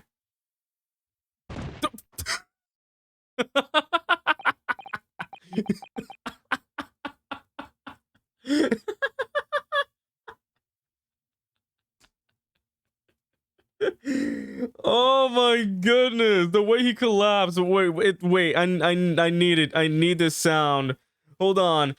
The way he just fell down is literally this. I hope that came out loud and clear. It is literally that. He just falls down.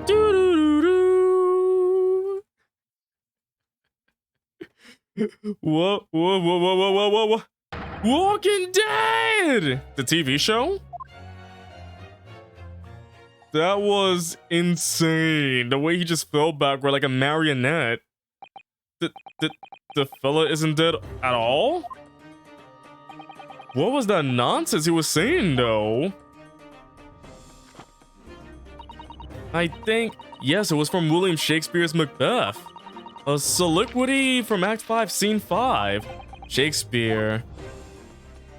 So, what happens now if the guy isn't dead? So it was that the victim, Mr. William Shakespeare, came back to life. If the man had indeed been poisoned, it transpired that it hadn't killed him. He was taken by emergency carriage to a nearby hospital for treatment, and Inspector Gregson evicted us from the scene of the crime. Whatever that now was. This is very strange, so... Okay. Who the heck is that yellow guy? Whatever do you think will happen now? Good question. What a strange situation for Mr. Natsume, arrested for murder, but then the victim comes back to life. I think perhaps the victim was never dead in the first place. It seems very likely that Mr. Shakespeare did consume poison as we deducted. But was it an accident, attempted suicide, or attempted murder? Until the truth can be established, I imagine the police will keep Mr. Natsume in custody. I suppose so. Let's hope it doesn't come to anything more than a night in the cells. Oh, what's this? What is this chin size? What's that man doing over there? He looks like he's trying to see into Soseki-san's lodgings. Is something wrong, Mr. Naruhodo? Excuse me, can we have a word? What the flip was that head movement? Uh, he literally just... Like, he literally just did that right there. He peaced out and dipped on us. He just ran off. I feel sure that I've seen that man somewhere before. Where was it? I do too, but I don't remember. Well, we've done as much investigating here as we can, I think. Perhaps we ought to go to the prison and speak with Mr. Natsume again. A good idea. That was strange. So I guess we'll see him again soon. Alright, cool. But that was a big chin right there. Here comes the Crimson Chin! Imagine dressing up nice for a prison. Couldn't be me though.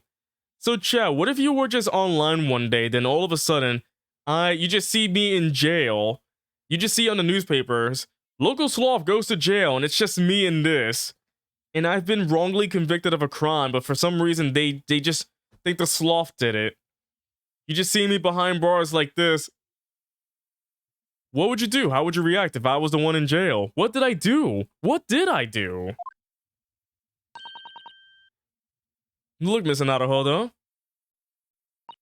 Mr. Natsume, have the police finished questioning you now? Locum student Mr. Naruhodo Esquire.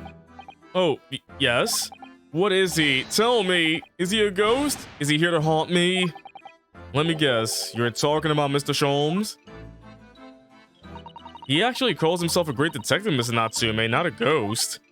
But his diabolic deductions, they're not of this world. They've left me. Ah, cursed. I'm cursed, I tell ya. You can take out dignity, but you can't take the sloth from a sloth. If you had that face you just did, then I would think it too. If I had this face, then I guess I did the crime. If I can't do the crime, I can't do the time. Well, that sort of hurts. Credit where credit is due, Mr. Naruhodo. You were heavily involved in the deduction too. Yes, moving on. We have some wonderful news. Oh? The victim that we all thought was dead has come back to life again. Now, in the absolutely worst case, you could only be tried for attempted murder. That's great, isn't it, Mr. Natsume? Imagine this case just ends. Yes. It was just attempted murder, so, can we have a lighter sentence? Okay, you're guilty. And that's it. This episode is over that instantly. It's terrible! Oh. I'm stuck in the cell suffering for some silly wrong end of the stick. You did it, didn't you? Confess you're a killer. Why the mustache? To hide all the poison, of course. Constant questions! I'm sorry to hear that. God, that selfish shyster. Make up your mind. Are you dead or alive? If you were going to come back to life, why bother dying? Wickedly wishy-washy William. Stop dabbing. Well, it seems likely that Mr. Shamspear was never actually dead in the first place. Ah, yes, that might make sense, and I'm pleased that he's alive, of course. Our lively debate last night was much fun. I'd be sad to think it was our last. Oh, oops. Somebody has loose lips. Mr. Natsume, does this mean that you did see the victim last night? You met with Mr. Shamspear, didn't you? I'm not saying another word. I demand to have a lawyer present. You're looking at him. Who do you think I am? Please, Mr. Natsume, we need to hear your side of the story. Why am I cursed like this? What do you mean cursed? We're trying to help you out. Can you tell us exactly what happened last night then, Mr. Natsume? There's nothing to tell. But, Mr. Naruhodo Esquire, I'm eternally grateful to you for helping me with that accursed case yesterday. The case that saw poor Miss Green hospitalized after she ended up with a knife in her back. It's hard to believe that was only yesterday. After the trial was over, I trudged my weary way back to my lowly lodgings, and that evening, at past 9 it must have been, I visited Mr. Shamspear. So you did go to the victim's room then? As we feared. I didn't do anything wrong. I've never been to his room before. It was the first time. Then what made you decide to go? I bumped into him when I arrived back at the house. We got chatting and it developed into a discussion. But he had to go out, so I bade him farewell. That ties in with what Mr. Garrett said, that the victim went out and came back after 8. We met again later that evening at around 9 or just after, when I took him some nice tea I brewed as a gift. So it was you who brought the tea that had clearly been drunk at the scene then. And I suppose you were discussing the works of Shakespeare, were you? Yes, that's right. That's exactly right. Romeo and Juliet, who was the stronger? It was a delightful debate. I'm sure. Such a stimulating subject, Shakespeare. YMCA. And the debate became very heated, so you slipped poison into Mr. Shakespeare's tea? No, never, not at all. Team Juliet won, that was me, and when I left this room, the flamboyant fellow was fighting fit, I swear it, categorically. Flamboyant? Cursed existence. Mr. Natsume, you often say the same thing about yourself, I've noticed. That you have a cursed existence. I'm sure I've mentioned this to you before, but I've been here in Great Britain for a year now, and in that time I've learned that is no place for me. It can be very trying to live in a foreign land and adapt to the ways of another culture. There are foreigners everywhere I look, and they all stare at me. They all laugh. That's the impression I get whenever I go out. It makes me scared to leave my room. Which is why I've become a recluse. But even in my room, I find no respite from my fears. I've moved more times than I can remember, and then 1 week ago, I moved into Briar Road. But why? I mean, why did you choose that place? It doesn't seem very comfortable. Because the rent is cheap. I have so little money, it spoke to me. The money whispered in my ear. It said, kill the non-believers. Chat, I think money is evil. This dollar bill just told me to start doing bad things to people. Money is evil, chat. Money is evil. The rent? Obviously, there's a reason why it's cheap. Because the room is cursed. Cursed? Cursed how? The previous occupant, the man who lived there before I took the room, died there. Oh no! He was only a young man, but one morning he was found dead and no one could explain why. Surely no one would want to live in a room with a history like that. I didn't. When the letting agent recommended the place, I wavered. You heard the capitalism killed the non-believers. Yes, George Washington, I will kill the non-believers. I'm not putting this thing in my mouth. I don't know where it's been. But I want books, and books cost money. A horrible history is a small price to pay. Capitalism. It's horrible. When I realized it would mean I could buy more books, I signed the lease like Lightning McQueen. Ka-chow!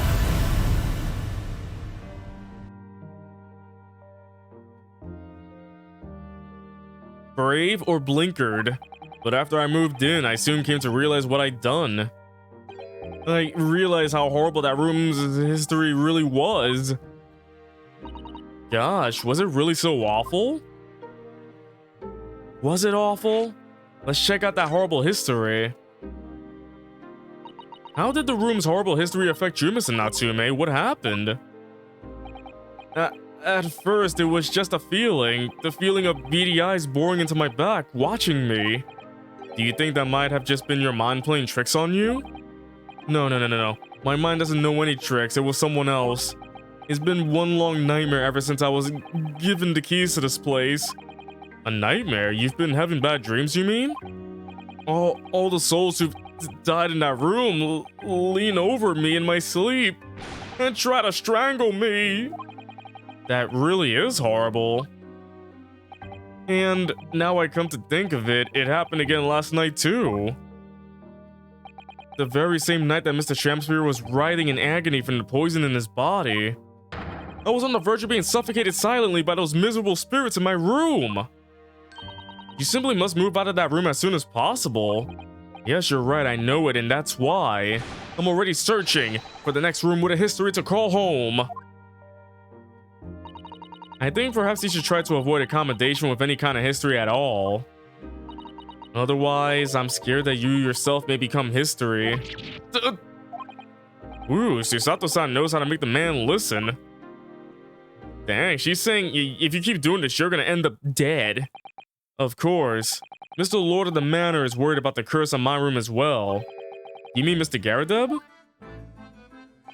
Yes, he knows that if people keep dying there, he'll never be able to rent it out again. Well, that's true. I, for one, wouldn't go near the place. Perhaps. That may explain why the landlord pays so much attention to the gas lamps and his tenants' movement. You mean because he's worried about their well-being?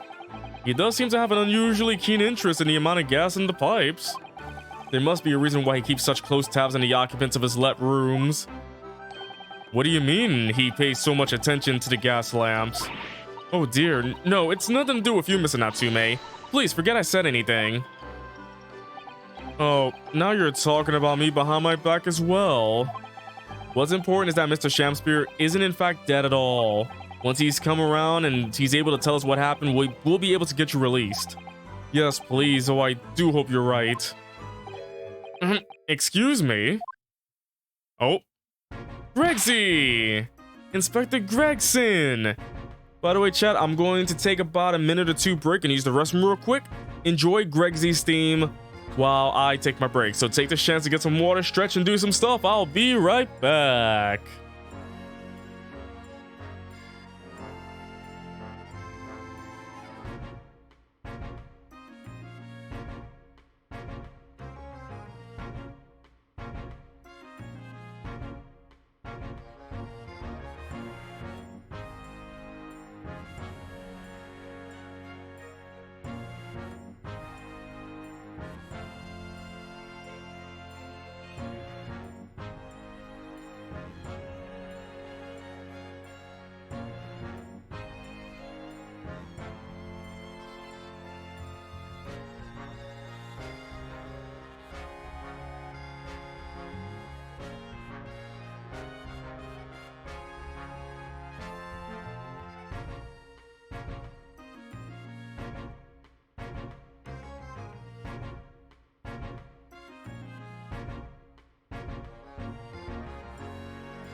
Hey, thank you for your patience, everybody. We are back with more Great Ace Attorney with Inspector Gregsy. Everybody loves Inspector Gregsy, am I right? So I just realized one thing. After the stream, I gotta do some laundry because my laundry basket's really filled up and I'm...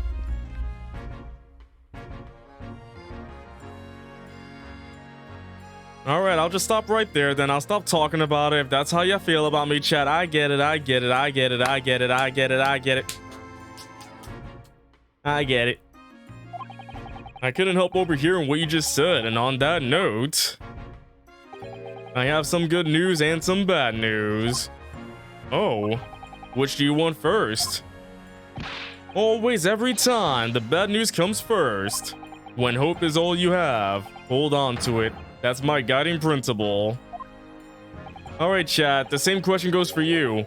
What would you rather have, the good news first or the bad news first? Whenever they tell you, I got good news and bad news, would you rather have the good or the bad first? Personally, I'd rather hear the good news because if it's really good, the bad should not outweigh it, I guess. Or, who knows? I just like good news. Right, well in that case, the good news it is. Huh? Sorry, but it's just a lot easier to explain everything that way. Then why did you ask me my preference? As you might have heard, the victim Mr. Shamspear was just unconscious. He's come around now. Yes, we saw it happen in all its terrifying glory. But what's the bad news? He's still being treated by the doctors, but we managed to get a written statement from him already. Oh, isn't that wonderful, Mr. Natsume? Oh, thank goodness, it's all over then. I can leave this somber cell. Oh, sorry, no, that's not on the cards. What?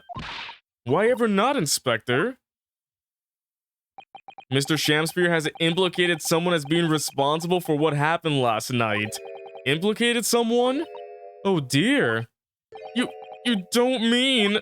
I'm sorry to say I do, yes. He's pointed the finger at you, Mr. Natsume. Not Mr. Shamspear, anybody but Mr. Shamspear. Duh! Mr. Sham-Wow Spear. By sweet poison did he seeketh to end my life. That wicked catif, Soseki Natsume. No! So I'm afraid you'll be appearing in court as planned. You'll be wanting to make the necessary preparations. No!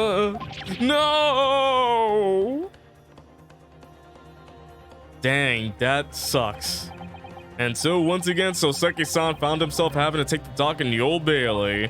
Whether his room was haunted or whether he was just terribly unlucky, I knew I had no choice.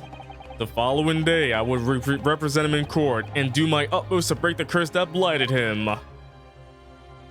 Oh wait, did we really stop before the to be continued? We really took that small break before the to be continued, didn't we? Ridiculous. Just my luck. Maybe I'm the one that's cursed. Shall we continue, chat? Let me take a sip of my soda.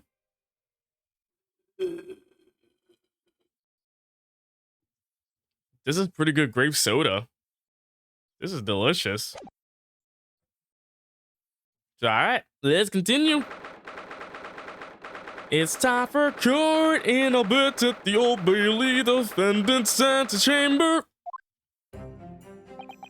The Old Bailey. This place always makes me feel strange. I seem to get chills down my spine and break out a nervous sweat all at the same time. Well, I didn't think I'd be back here so soon. That's my line. Good morning. Good morning, Mr. Natsume. It was only 2 days ago that I was declared not guilty here. Yes, we somehow managed to prove he didn't stab Miss Green in the back. But now this? Another morning, another murder, and here I am again in this hellhole. Can't keep coming to court. I'm beginning to think he's right. It really does seem as though he's cursed. Miss Anata, hold on, I'm afraid I have bad news. Oh. Oh, Mr. Natsume, good morning. Yes, morning. So here we are again. Yes, again.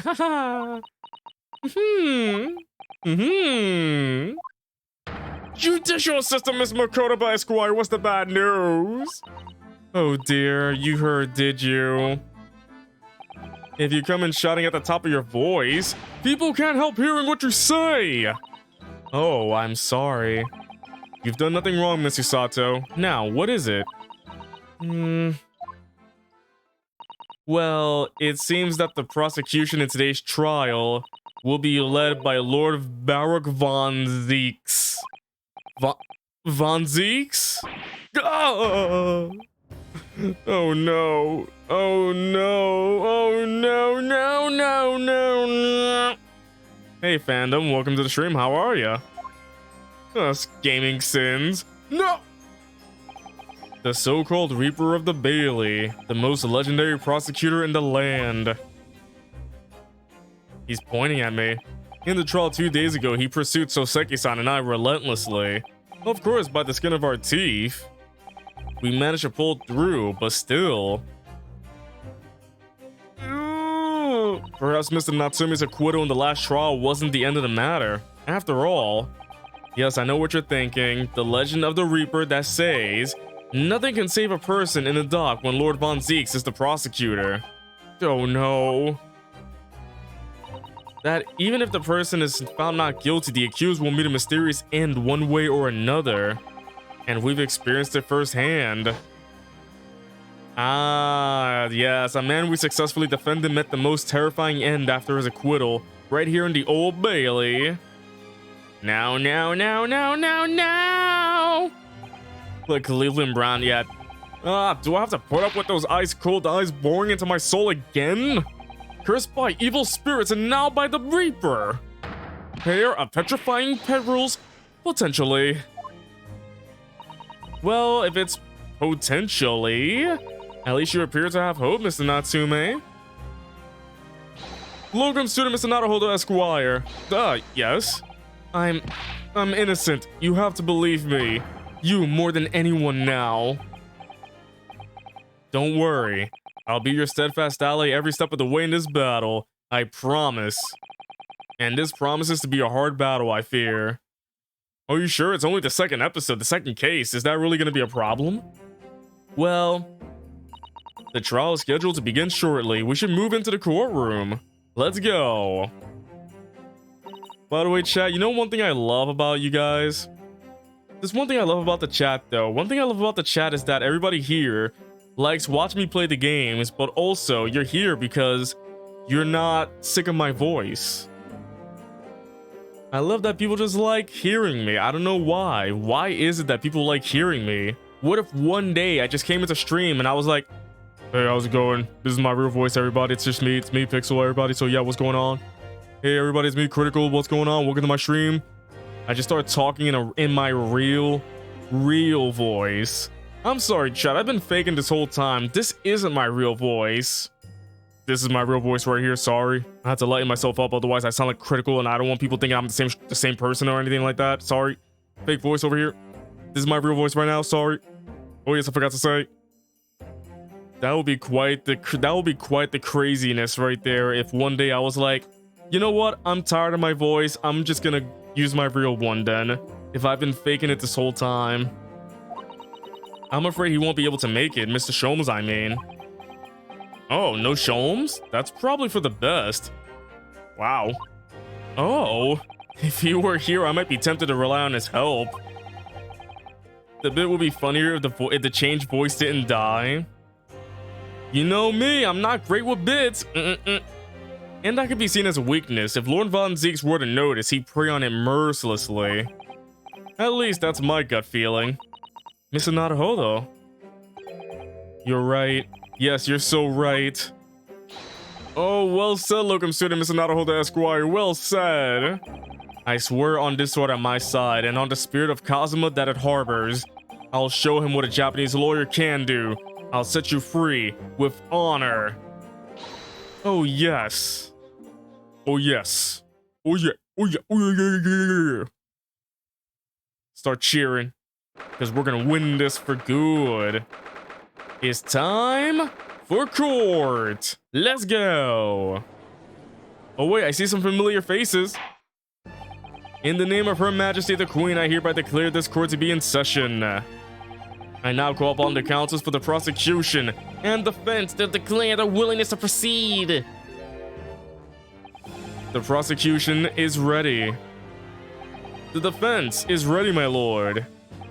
Readiness for the trial, my learned Nipponese friend, is not what the defense needs. Is Von Zieg's a vampire? What you need is readiness for your inevitable defeat. It's not just in my imagination, it's really there. Lord Von Zieks has such an animosity towards us Japanese for some reason. It was some time ago that now that he first became known as the Reaper of the Old Bailey, I believe. These past few years, he hasn't appeared in court at all. Yet now he's back in the courtroom, though for some reason, only when I'm defending. This Reaper, with his curious disdain for his Japanese, is a prosecutor shrouded in mystery. Whew. Still, this isn't the time to be pondering that. I have to concentrate on Soseki-san's trial. Furthermore, I now call upon the 6 ladies and gentlemen of the jury. You have been chosen at random to represent the will of the people in this trial. Are you ready to fulfill your duty? Oh, it's it's Waluigi! Absolutely, I had a feeling this larrikin wasn't innocent before. Oh, it's her. I'm gonna say that I feel especially ruthless on days when my hat refuses to sit right. We got some returning faces. Oh, well, I rather like how you're wearing your hat. I think the ruthless look is very fetching, actually. Who the heck is she? I need to be somewhere at 10 o'clock. I have a very important meeting. Let's make this quick. Hey, the foreman! I couldn't agree more. I need to take home 5 bob tonight or missus will go through the roof. And the old man. Oh, may the Lord show us all the light here and lead his flock to a righteous verdict. The British jury system is so very different to our own, isn't it? It's quite extraordinary to think that the power of judgment is in the hands of 6 members of the public, and that the judge can only pass sentence when all jurors are in agreement about the defendant's guilt. 6 citizens of London chosen at random, or at least that's the idea. Yeah, random. The only new one is that one lady in the middle. The prosecution would draw attention to the fact that the accused was on trial here but 2 days ago. Accordingly, where possible, the same jurors have been asked to return for duty today. Very well, let us commence the trial. Lord Von Zieks, your opening statement, please. Ladies and gentlemen of the jury, it is not the intent of the prosecution to cast doubt over your past decision. However, the innocent verdict afforded to this eccentric Nipponese before has had dire consequences.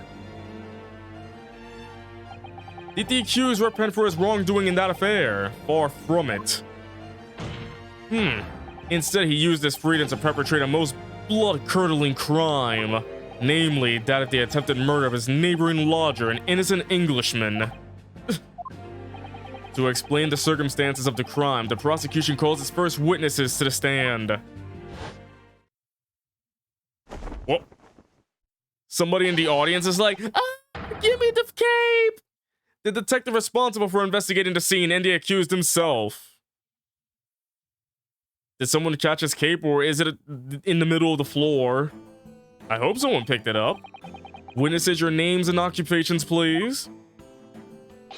Yes, sir. Tobias Gregson, Detective Inspector at Scotland Yard's Homicide Division. Soseki Natsume from the Empire of Japan. Gotta head off, Firebrand? Okay. Peace out. My government ordered me to come here as a student to study your language and culture. Mr. Natsume? Yes, my lord, sir. I'm quite sure I'm not mistaken that you swore an oath never to set foot in my courtroom again. I remember it as if it were yesterday. The day before, in fact, my lord. But close enough. Believe me, this is the last place I want to be. Inspector, let's hear from you first. Explain the case for the court. Right you are, sir. Oh boy, here we go. The incident occurred at the Gardev household where the defendant has lodgings. In the ground floor room of the victim, Mr. William Shamspeare, the defendant has already admitted to visiting the victim on the night in question. Mr. Shamspeare collapsed in his room as a result of poisoning by strychnine, or strychnine,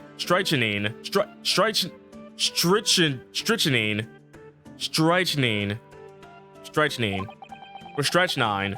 He was found the following morning when the landlord, sussing something was wrong, broke down the door. Strychnine.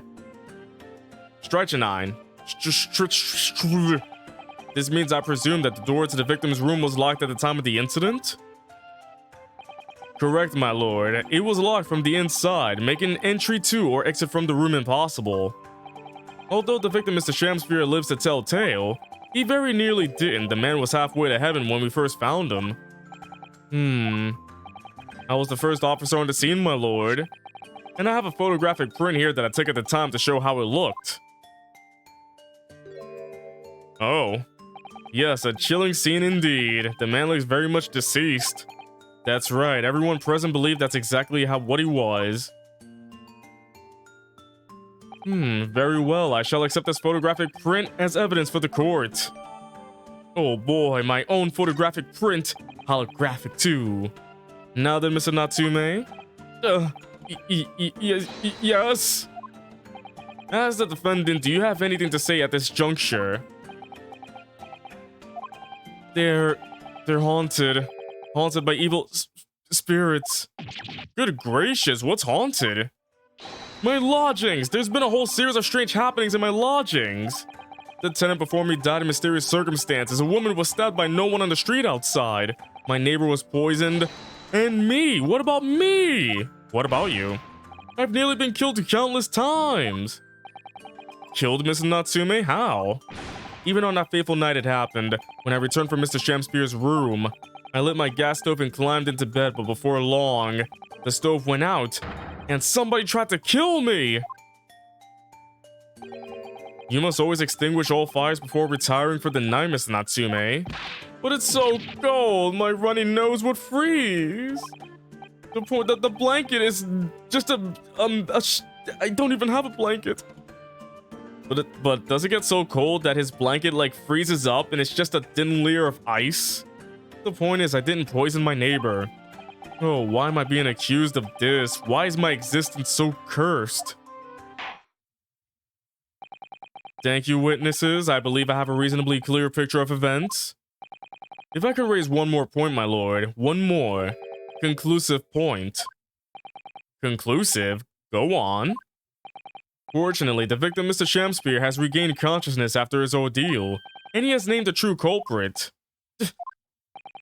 The poison consumed by the victim was administered in a cup of tea that he drank on the night in question. Tea, my lord, that was brought to the victim's room by the accused. The accused? Good grief! That does make it very sus, though. But how can we prove that it wasn't him? How?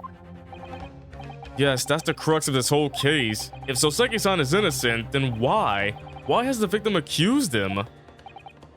Well, Mr. Natsume, what have you to say to this accusation?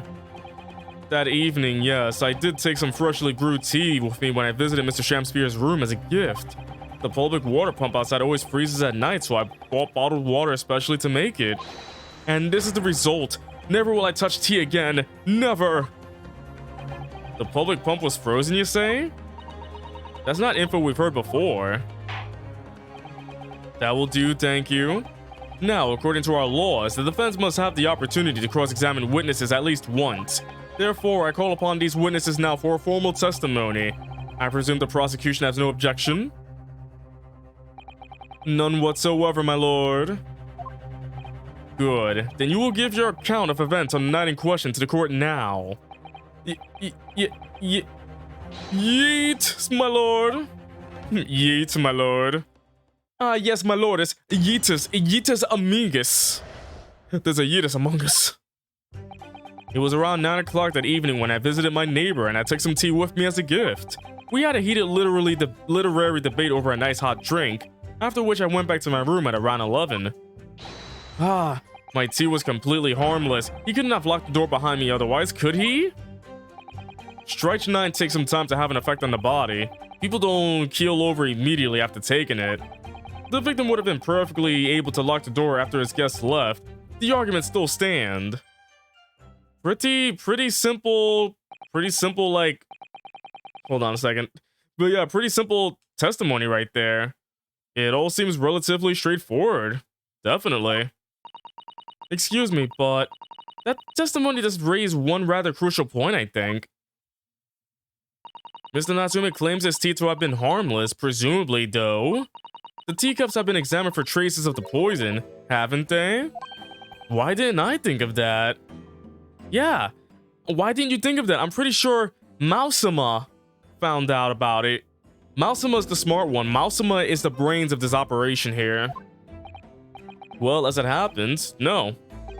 We haven't been able to. Did I hear you correctly, Inspector? Scotland Yard has failed to examine the sus substance? How could you have overlooked something so important? Isn't that the first thing you should have done? My learned Nipponese friend is falsely incensed. Huh? The inspector said Scotland Yard was unable to examine the tea. Not that it was overlooked. Unable? Why? It's simple enough. There was none left. Not a drop. Someone must have been very thirsty indeed. With current scientific techniques, it's not possible to test for poison under such circumstances. We only need a drop, but that one drop does actually have to exist, funnily enough. Oh yeah, here you go. It's in my saliva. Blech.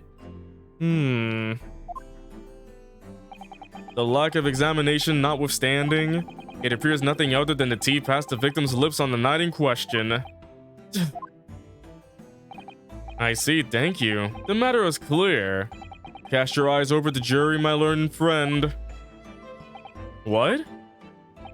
You can see it in their faces, I'm sure. The recognition of the accuser's guilt. Your client's fate is all but sealed. In mere moments from now, you will lose, and your compatriot will be damned for all eternity. He's right. I can feel all 6 of the jurors looking daggers at me. Ooh, big slap, but I can't let them beat me down. I won't. Counsel for the defense, proceed with your cross-examination. Yes, my lord. As I look all bug-eyed. But isn't this gonna be a very short one? Do I have to find something out of place? It was around 9 o'clock that evening when I visited my neighbor and I took some tea with me as a gift. Tea is good. Were you and your neighbor good friends then? Ah, no, we weren't friends. Not at all. Not at all. Never, ever. A simple no would have sufficed. Wait, there was no band there. What was he lifting up? So I love that the clothes changed, but with no band, he's just lifting up an invisible thing. Then, why did you decide to pay him a visit? Mr. Shamspeare fancies himself as having great literary knowledge. As a fellow scholar of English literature, we find much to talk about together. Come now, no Nipponese could understand the finer points of English literature. And on the night in question, that was the topic of conversation as well, I presume. The Invisiband! It was the day of my last trial when I was acquitted. I just arrived back at my lodgings when I ran into Mr. Shamspeare outside on the street. That was around 6 o'clock. We exchanged 1 or 2 pleasantries, but it soon turned into a heated discussion. He was on his way out at the time, though, so I promised to visit his room that evening at 9 to continue our debate. But did I have ill intentions? No, not one, not two, not any, not at all. Never ever. A simple no would have sufficed, I feel. Then tell the crow what did happen when you visited the victim's room. Wait, that band is his lawyer badge? Why does he not have it on him? Good thing nobody conducts, searches, right? Nobody conducts a search. Anybody can just walk in and say, hey, I'm a lawyer. Make me lawyer. And they're like, okay, come on in. Don't you need to search me? No! Hold it! We don't need to search at all. A literary debate about Shakespeare's works, I think you said, didn't ya? Shakespeare? Ah, very worthy topic of conversation, I must say. Oh yes, my lord. Romeo and Juliet, who was stronger? It was a profoundly pleasurable parley. Romeo and Juliet? Who was stronger? I know I'm going to regret asking this, but how did the debate go? Well, we both agreed that we would reach a conclusion more quickly with reenactment. I was Juliet, and I got the kiss. So we battled it out. In a Greco-Roman style, naturally. What?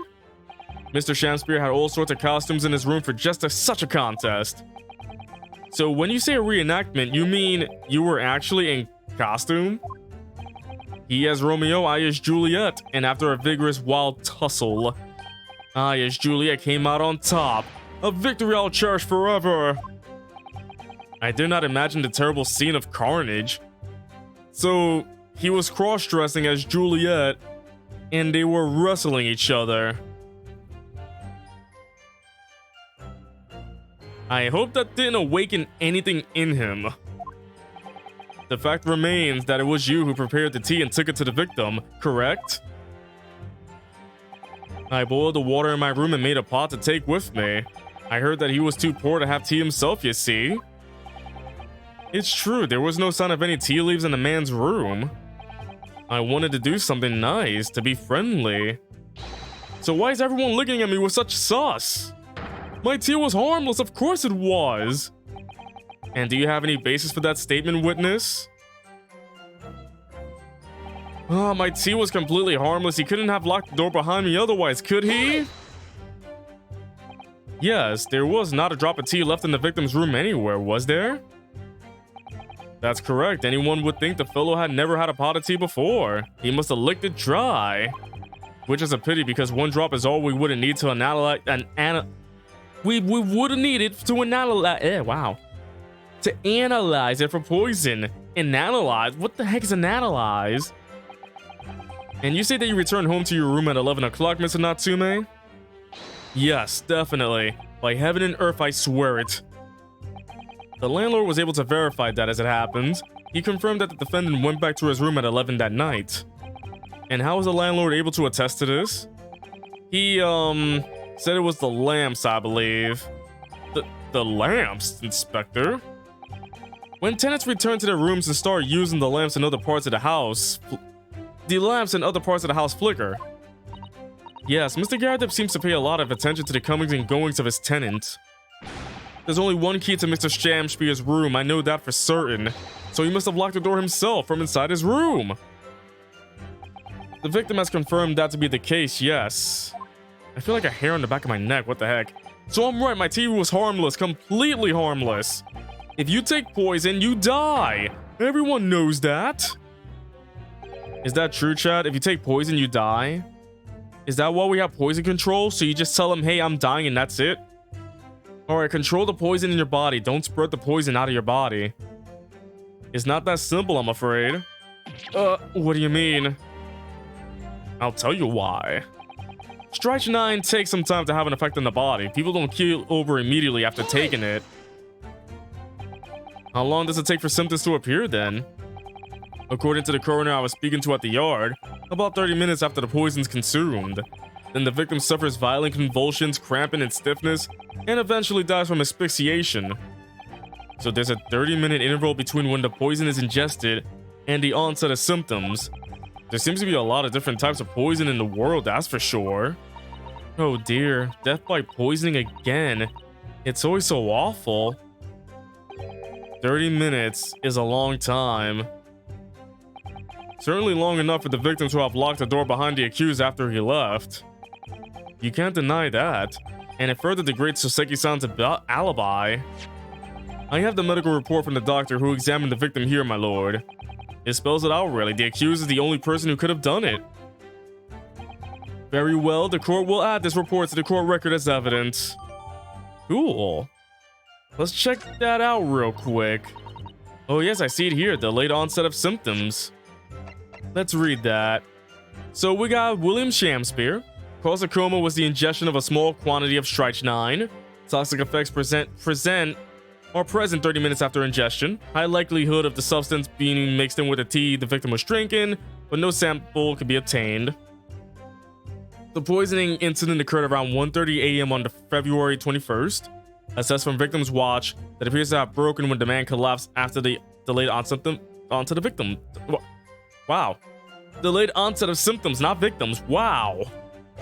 Holy flip, I flubbed that up a lot. Great.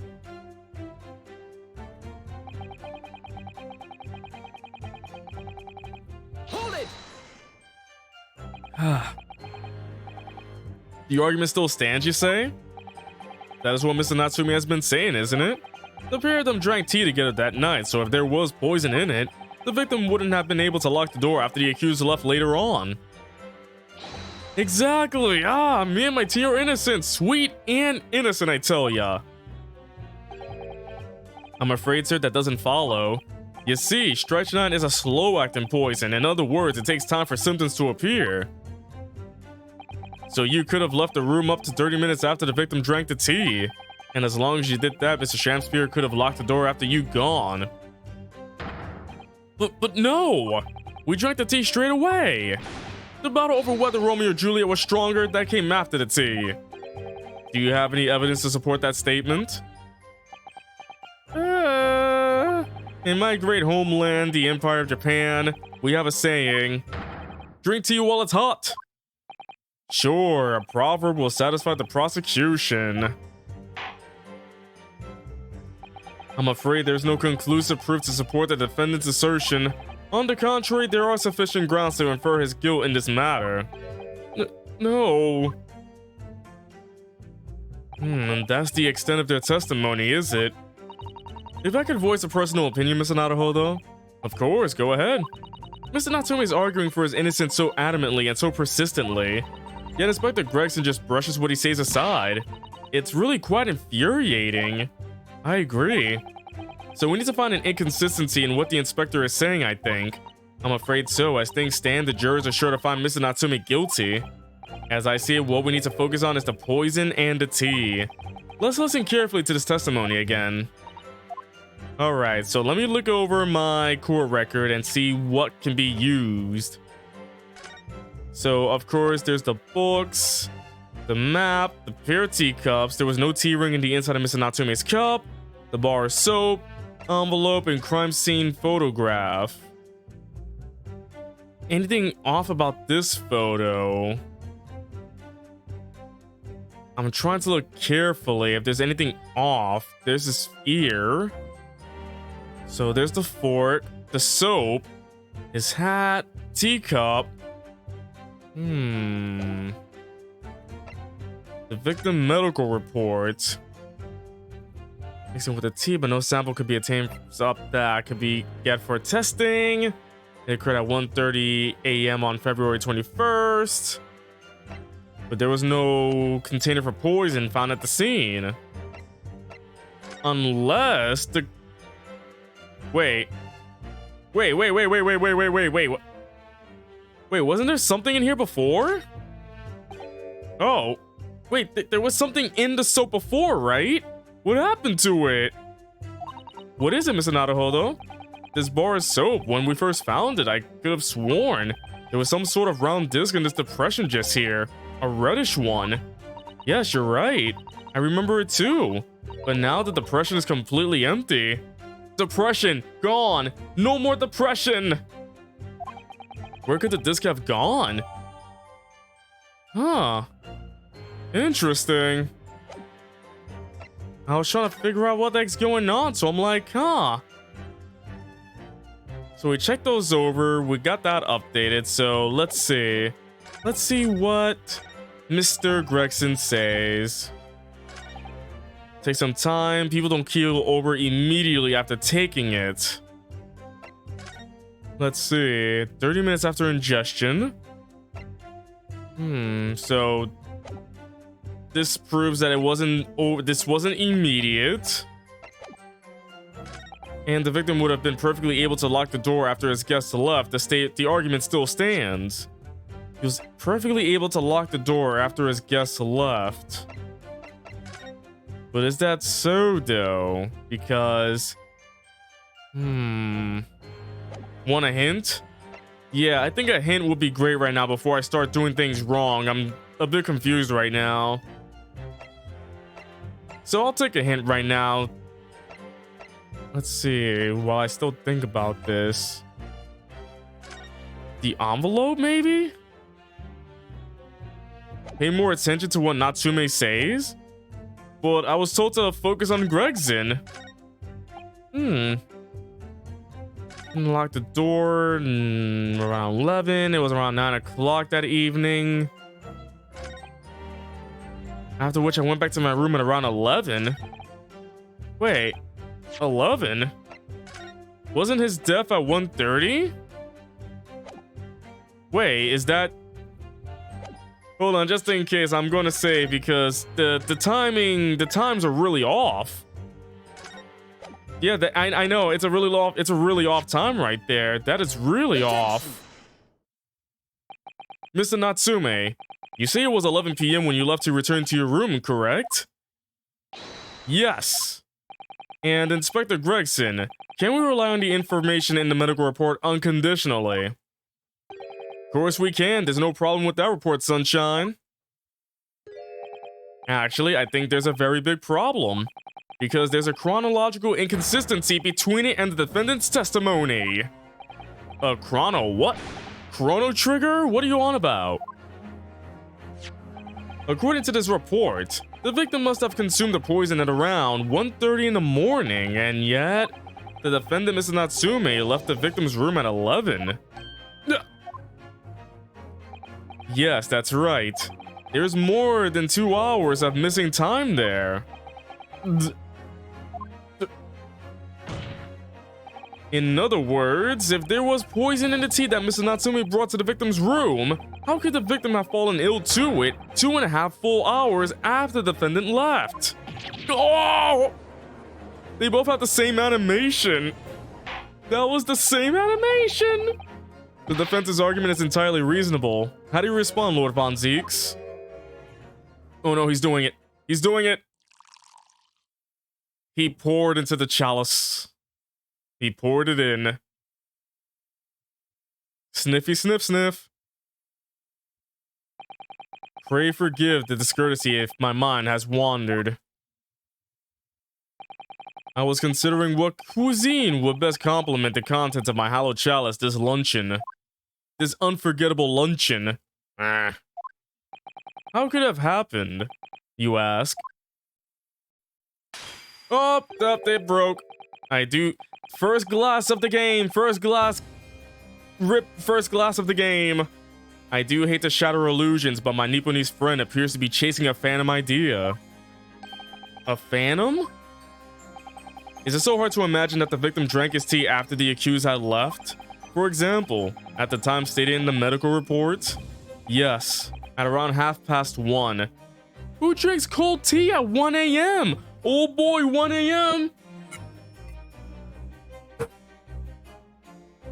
Literally, who does that? Cold tea is disgusting. Objection. Mr. Natsume brought the tea with him to drink together with his neighbor. And in Japan, there is a well-known saying, drink tea while it's hot. Objection. And in my country, there is an even more apt saying, there is nothing more refreshing than cold tea. But the point is, if there was such a long gap, there may be other ways to explain how the victim came to be poisoned. Other possibilities. What sort of possibilities, counsel? Well, for example, the man could have had another visitor. Another visitor? That's a very bold assertion, my learned friend. From someone who has nothing to substantiate it. Or the victim could have taken the poison of his own volition. You suggest this may have been a suicide, counsel? Objection. Mr. Shamspeare has categorically denied suicide. The idea can and must be discounted. Objection. Oh, weak slap. But he could be lying.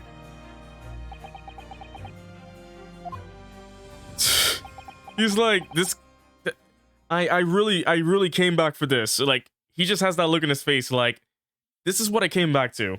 I woke up today, put on my fanciest suit, just to hear that. What a waste of a suit. Is something wrong, Lord Von Zeeks? I was listening to the sound of the carriage pulling up outside the courtroom. Pray forgive the discourtesy. Carriage? What carriage? It would seem. that the key player in this case has just arrived. Oh!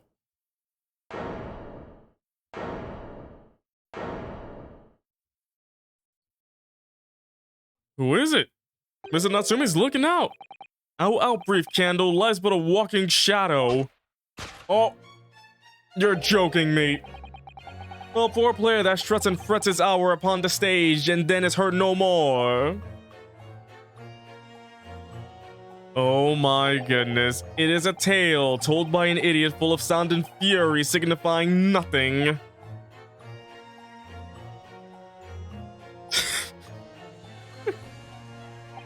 Who, sir, are you? William Shamspeare, my lord. Alas, 'twas I, undone by these bitter events. I am the victim. What's he doing here?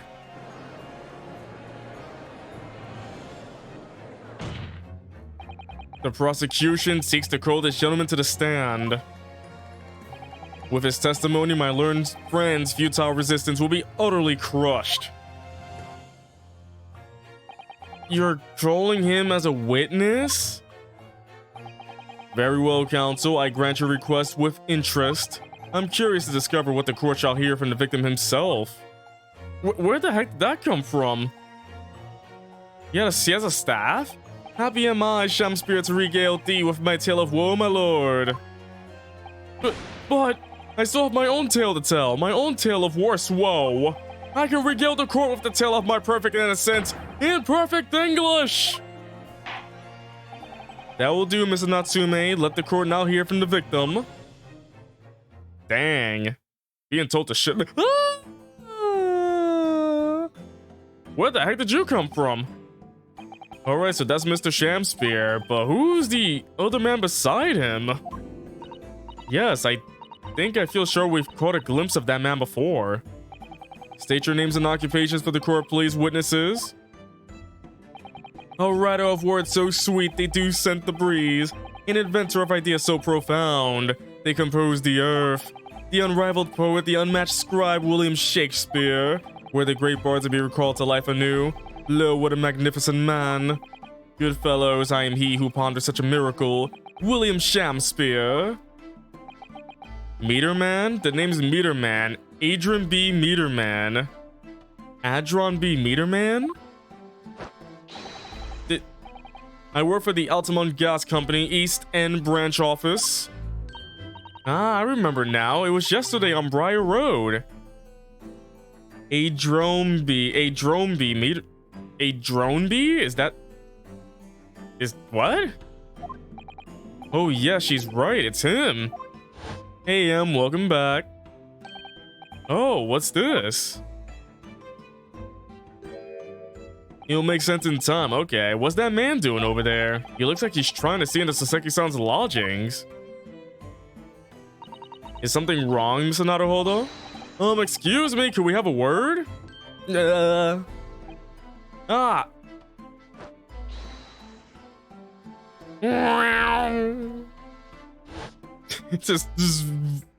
just pieces out. Yes, we spotted him outside Mr. Garadev's house that morning. And he's a gas company employee? What does he have to do with this case? So, Mr. William Shamspeare, you are the victim in this miserable affair, correct?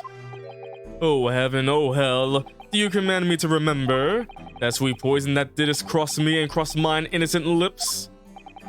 I subpoenaed him for the trial, with his doctor's permission, naturally. Hearing the testimony of the aggrieved will remove any room for doubt from the jurors' minds, I'm sure. Behold, you have only to rearrange the letters of my name to see that me's a seraph, an angel indeed. Thus I be noble of mind, sweet of nature, and verily honest of heart, as all heavenly angels be. Because there isn't a less contrived meaning in your name, no, not at all. The jury seem to be very moved by this man, I'm afraid. They're actually taking the seraph anagram idea seriously? Thank you, witnesses, for your illuminating introductions. But my lord, what's the man next to Mr. Shamspeare doing here? The gas man, I mean. What, me? Well now, allow me to enlighten my learned friend.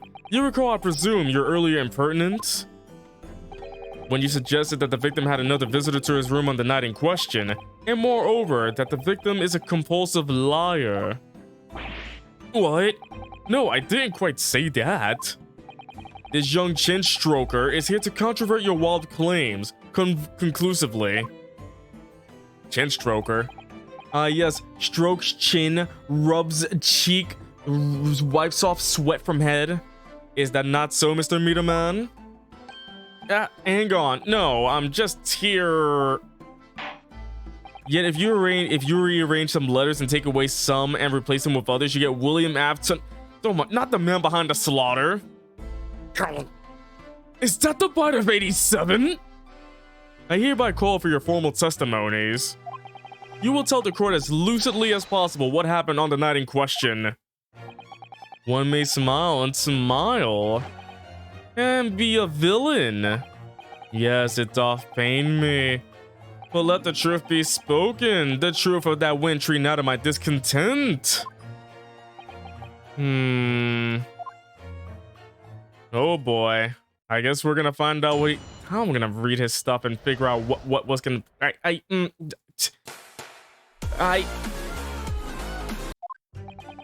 The snow lay about. My neighbor did come in the evening bearing a gift of tea. But merry bitter was his drink, and when he left, I did fall prostrate on my table. 'Twas the tea alone did pass my lips that late hour, naught else. I was outside this bloke's window in the freezing cold all night, keeping an eye on his room. No one else visited his room but that short little round-backed Eastern fella. Wait, what did you say? You were keeping an eye on Mr. Shamspeare's room all night? That's right, of course, the bloke's window is all but blocked up, isn't it? But there's a little gap in the bricks where you can see into the room. So I spent the night trying to keep my teeth from chattering as I peered in through that— Wait, hold on a second. I removed those bricks. Yeah, you see right here, I removed the bricks. He wasn't looking in last night. He's a liar. The question is, sir, why? Well, now that's because he's on my list. What a piece of work is a man. Wherefore wouldest thou not stare in wonderment? Wait, what are you talking about? This buzzing busybody hath not part in this play. I pray thee, pay him no heed, make no more ado about his tedious words. What'd you say about me? Oh. In this way, he's a friggin' bee. I see it now. I see it now. If we make him purple, he'll be a purple bee. Calm yourself. This court is concerned with what happened on the night in question. Nothing more. Indeed, that is so.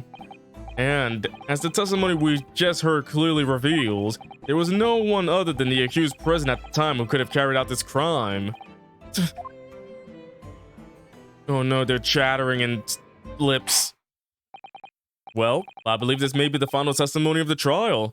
Now, counsel, the defense may proceed with the cross-examination. Yes, my lord. Oh boy. But I know where exactly to do it, but just to make sure, I'm gonna press everything just to make sure I get the right part. The snow lay about. My neighbor did come in the evening bearing a gift of tea. To be clear, by neighbor, you are referring to the defendant, Mr. Natsume. Oh, indeed, sire. Perchance thou wouldest that I call him the man from upstairs? And at what time did the mustachio Nipponese visit you in your room? Our meeting was promised for the hour of 9, and lo did he come to tender a gift of fragrant tea.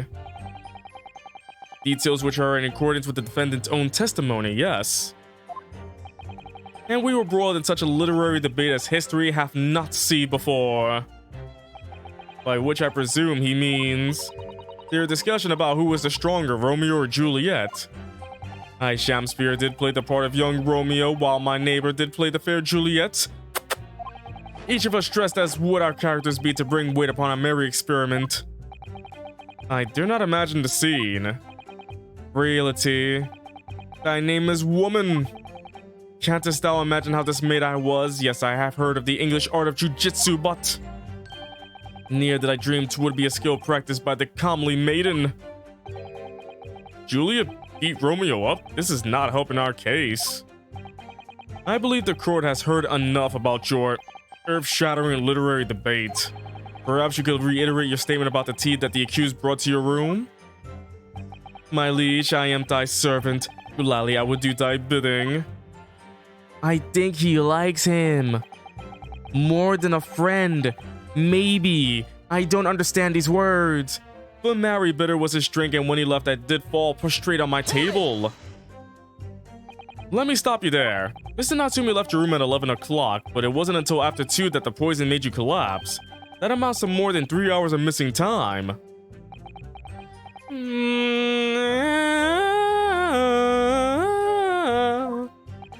If the defendant had really put the poison in your tea, that 3-hour window of time is something you're going to have to explain. Gladly, 'tis an easy task. What? I did drink of the tea, not while my guest did tarry, but after he took leave of me. Faith, 'twas stone cold, but at 1 hour post midnight, barely were my lips parched. Objection. That doesn't sound normal. Nay, 'tis quite ordinary, sire, after all. Thou wouldst recall our fiery debate. Amidst such an argument, there be no time for fiery tea.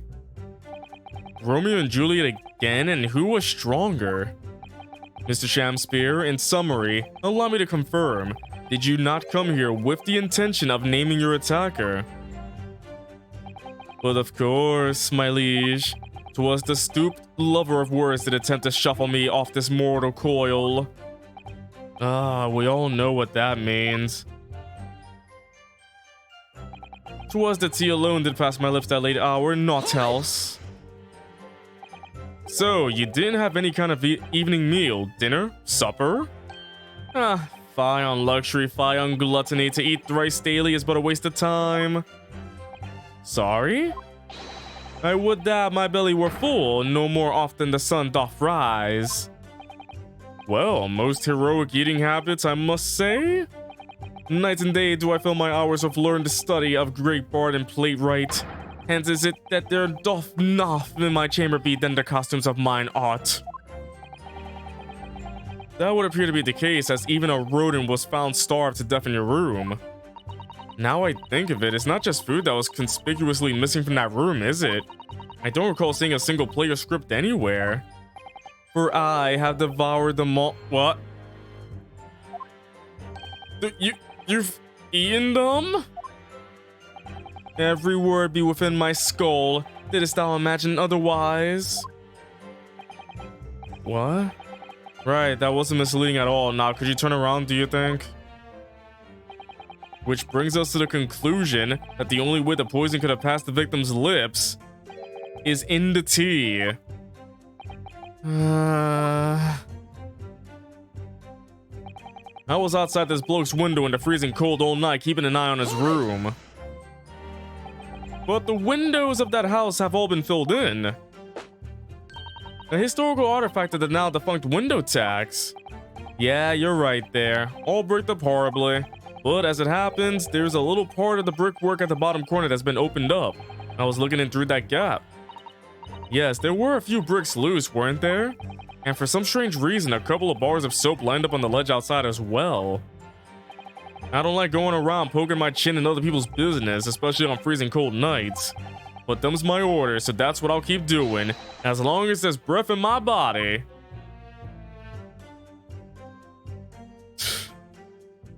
This guy's interesting. What's with all the theatricals today? Out of interest, Mr. Meter Man, after the accused had left and returned to his own lodgings, did you see the victim leave his room at all? No, he never left. He was in that room the whole time as far as I'm concerned. And we can therefore discount the possibility of suicide. How can you be sure of that? The police carried out a thorough investigation of the scene and found no receptacle for the poison. And since we know the victim didn't leave his room, and hence didn't dispose of the poison's container himself, it's clear that this was no attempted suicide. Only the culprit could have removed the receptacle. Ah, yes. Lucidly explained, counsel. It really was. You can't argue with the logic. No one else visited his room but that short little round-back Eastern fella. You say a short little round-backed Eastern fella, so you can't be sure it was the defendant then. Objection! How many other short little round-backed Nipponese with a mustache do you think there are in London? Well, of course, it's only a narrow gap and it was quite dark, so I didn't notice the mustache.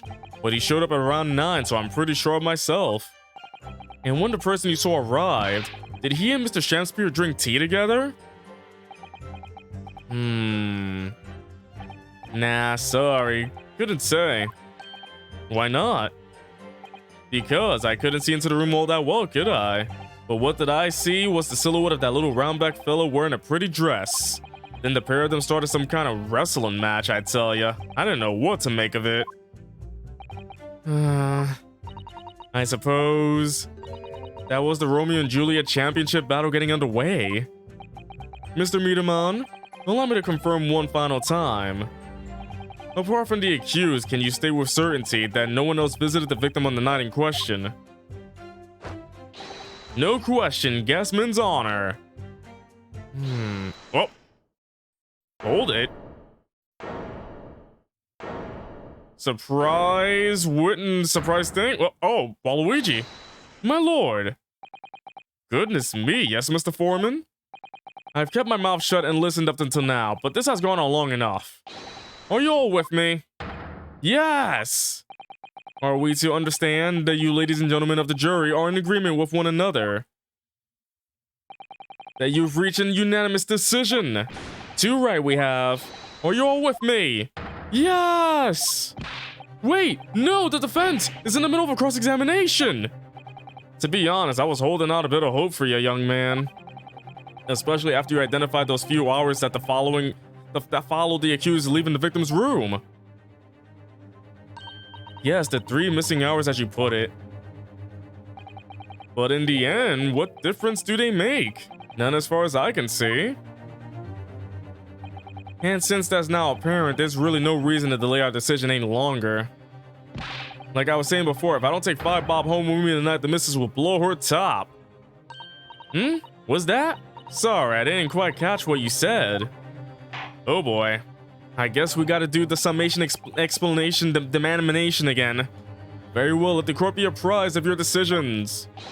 Ladies and gentlemen of the jury, you will state your leanings as to the defendant's culpability. Guilty! Here we go. Guilty! I think we know what to do now. You're right. I should close the game and delete it, right? Hey! I lost! Yay! All of you? Well, it would appear that the jury is indeed unanimous. Chalice number 2, chat. Chalice number 2. So, this time at least, it seems justice will be done. All's well that ends well, as they say. Yeah, but Tails said that at the end of Sonic Adventure, and the city was destroyed. All's well is not all that ends well. This calls for a toast, I feel. To the guilty being punished. Ah! Yeah, he's a freaking bee. I can see it now. Get up, Mr. Naruhodo, please. The trial isn't over yet. What do you mean, Miss Usato? What about the information I found in this encyclopedia of British law I have? That obscure right that belongs to the defense in these situations. Remember? The summation examination! Yeah! Yes, that's right. We don't have a jury in Japanese courts, of course, but here in a British court of law, if we can reverse the decisions of a majority of the jurors, we can force the trial to continue. This trial can end now. Invisible Band. Whatever it takes, I just can't let that happen. The defense moves to invoke its right to a summation examination, my lord. Why am I not surprised at my learned Nipponese friends' inability to admit defeat?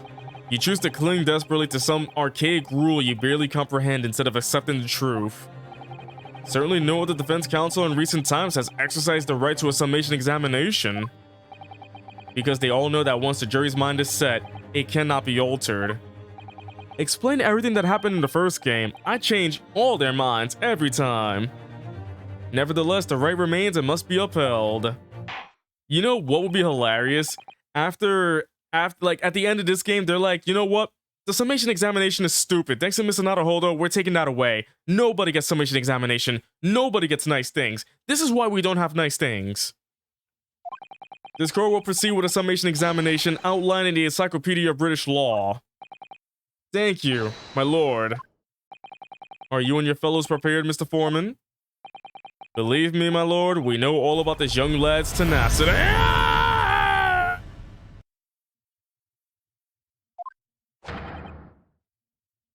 And we're ready for it. Sup, Saku? Very well. In that case, ladies and gentlemen of the jury, I hereby call upon each of you to state the grounds upon which you find the defendant guilty of the crime for which he stands accused. Let's go. Judicial findings. The jurors' contentions. The victim may not be well off, but he's a noble man and straight up. There's no reason to doubt the man. Well, I do declare the good gentleman has no reason to lie. In fact, I think he's rather splendid.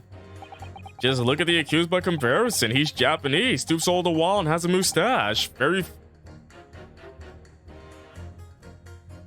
Dude! Wow! If that isn't casual enough, wow! There's no evidence to suggest the gangling actor is a fraudsman. For now, at least. I really don't care, like, I just need this trial to end quickly. 3 hours of missing time is nothing when you reach my age, you know? Nothing at all. Oh, whatever, Santa Claus. I knew it. Every single one of them seems completely convinced. It would seem that all the jurors have come to the conclusion that Mr. Shamspear is a fine, upstanding, and honest citizen. If you ask me, they've all been bewitched by his strange theatrical movements. And sadly, nothing Mr. Natsume has said appears to have registered at all. Well, here goes. Let's not forget, I pleaded with the jury on Soseki-san's behalf before, and it worked, so you never know. Before we begin, it might be an idea for me to remind you exactly how a summation examination works, Mr. Naruhodo. Oh. Well, you're still very new to British law after all. That's true, I suppose, and Soseki-san's fate is entirely in my hands now, too. There's always a chance I might have forgotten some crucial detail. Perhaps I should hear her out. I wonder, should I let her talk me through it again, or not? Nope, I'm good. And before I forget immediately, thank you for the kind offer, but I've been through plenty of these summation examinations already now. I think it's important that we don't delay the start any longer than necessary. Of course, I understand, and I'm quite sure you're right. If you're confused by anything at any point, you can turn to me for advice whenever you like. I'll be here for you. Aww. The key to this is really listening carefully to each juror's statement. Finding two that are contradictory, and pitting the corresponding jurors against each other. Without further ado, please, counsel, proceed with the summation examination. Whew. Yes, my lord.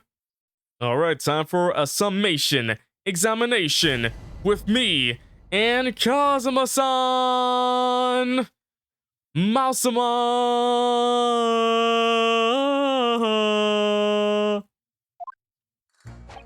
The victim may not be well off, but he's a noble man and straight up. There's no reason to doubt the man.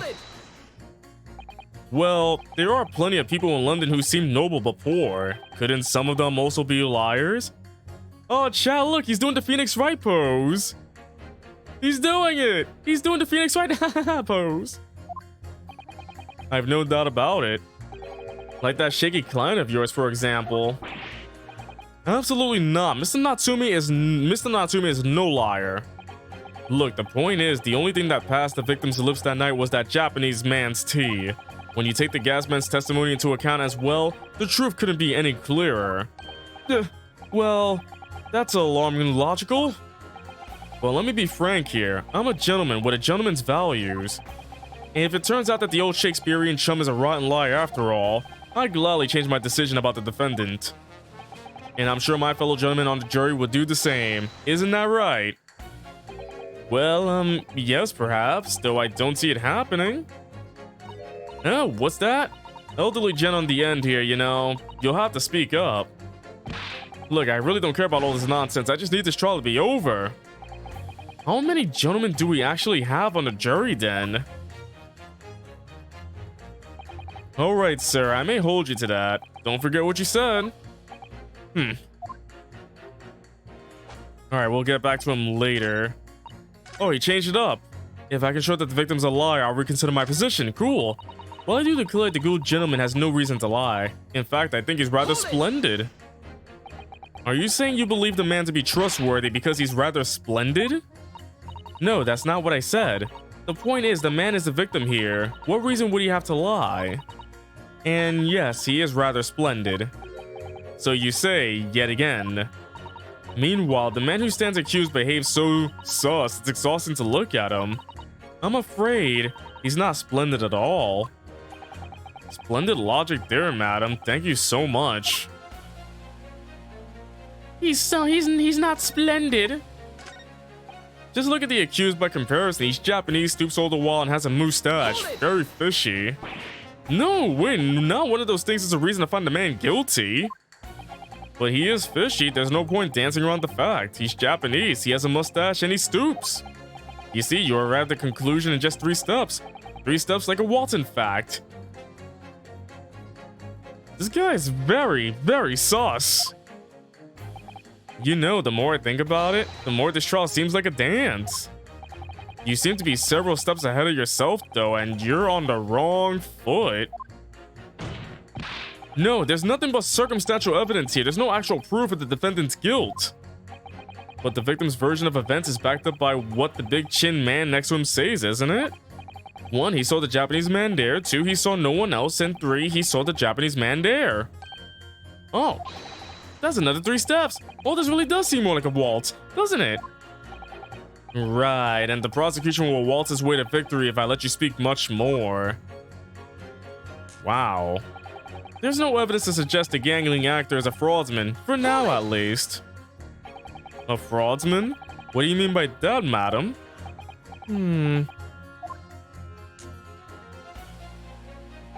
It really is a most tiresome problem for the company, most irritating. We can be absolutely certain that a customer is stealing from us, but without hard evidence, we can't even threaten to take action for fear of being sued. I'm sorry, you've lost me a little there. Who are you? I'm the wife of Augustus Altamont, owner of the Altamont Gas Company. Good gracious, Altamont Gas, you say? Gas is the future of emergency in this country and around the globe, but proper handling is essential. As I'm sure our employee from the East End branch office will be the first to agree. Absolutely, Lady Quimby. Quimby gotta be used properly. Altamont Gas is the best in the world, of course.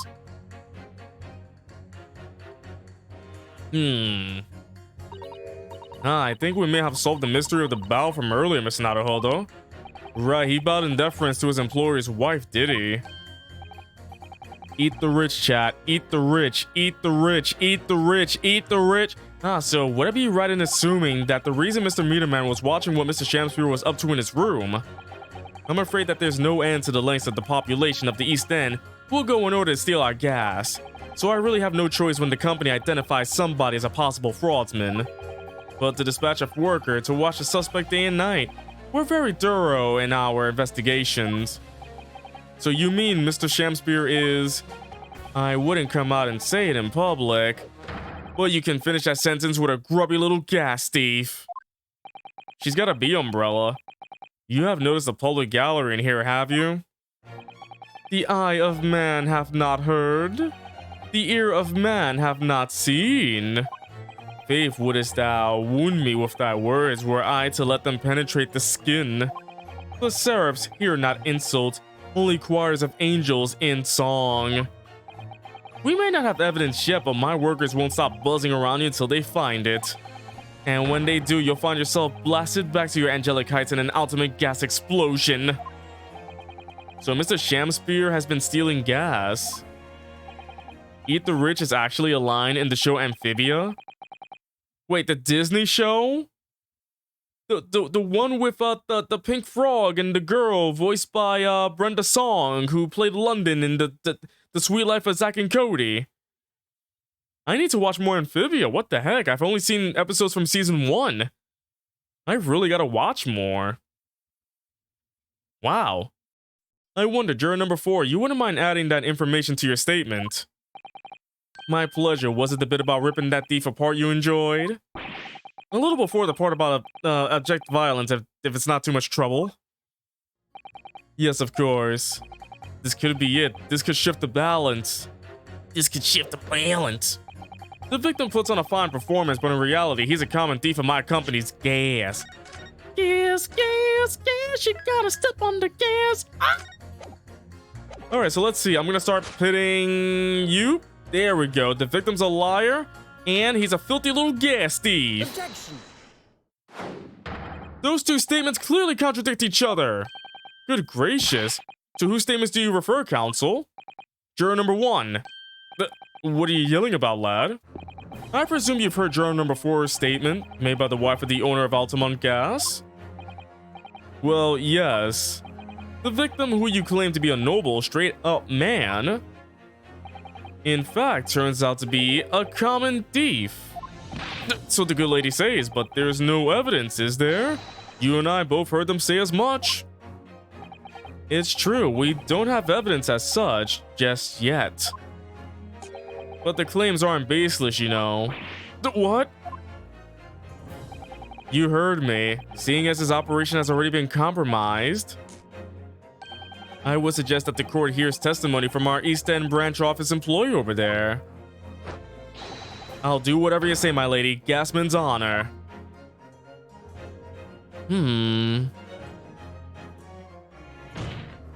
Juror number 1, you say you're a man of your word. If I could show that Mr. Shamspear was a liar, you assured me that you would reconsider your decision about the defendant's guilt. Yes, I did say that. And as a man of honor, I'll hold to it. And I'm sure the other gentlemen of the jury will. Me? Oh, well, yes. Now that we found out the man's a liar, perhaps we ought to consider the matter further. Well, if I'm perfectly honest, I haven't heard half of what you all been saying.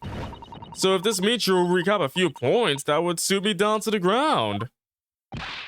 Oh, no, I'm not having any part of this. I want this trial over and done with. In that case, I shall change my leaning. So, Mr. William Shamspear, if that's your real name, we of the jury demand to know exactly what kind of a man you really are. Oh, Phantom, you're right. Why did juror number 4 plead guilty? That I don't understand. Hey, it's tipped back in our favor. That's 4 jurors. 4 for not guilty. Yes, Mr. Naruhodo? Victory! Yay! Ordaw! Well, this is quite extraordinary, I must say. As a result of the defense's summation examination, the jury's leaning has changed. Now only 2 jurors say guilty, whilst 4 say not guilty. I therefore declare this court... Wow. I therefore declare this court to be in a state of disaccord, in order the trial to continue.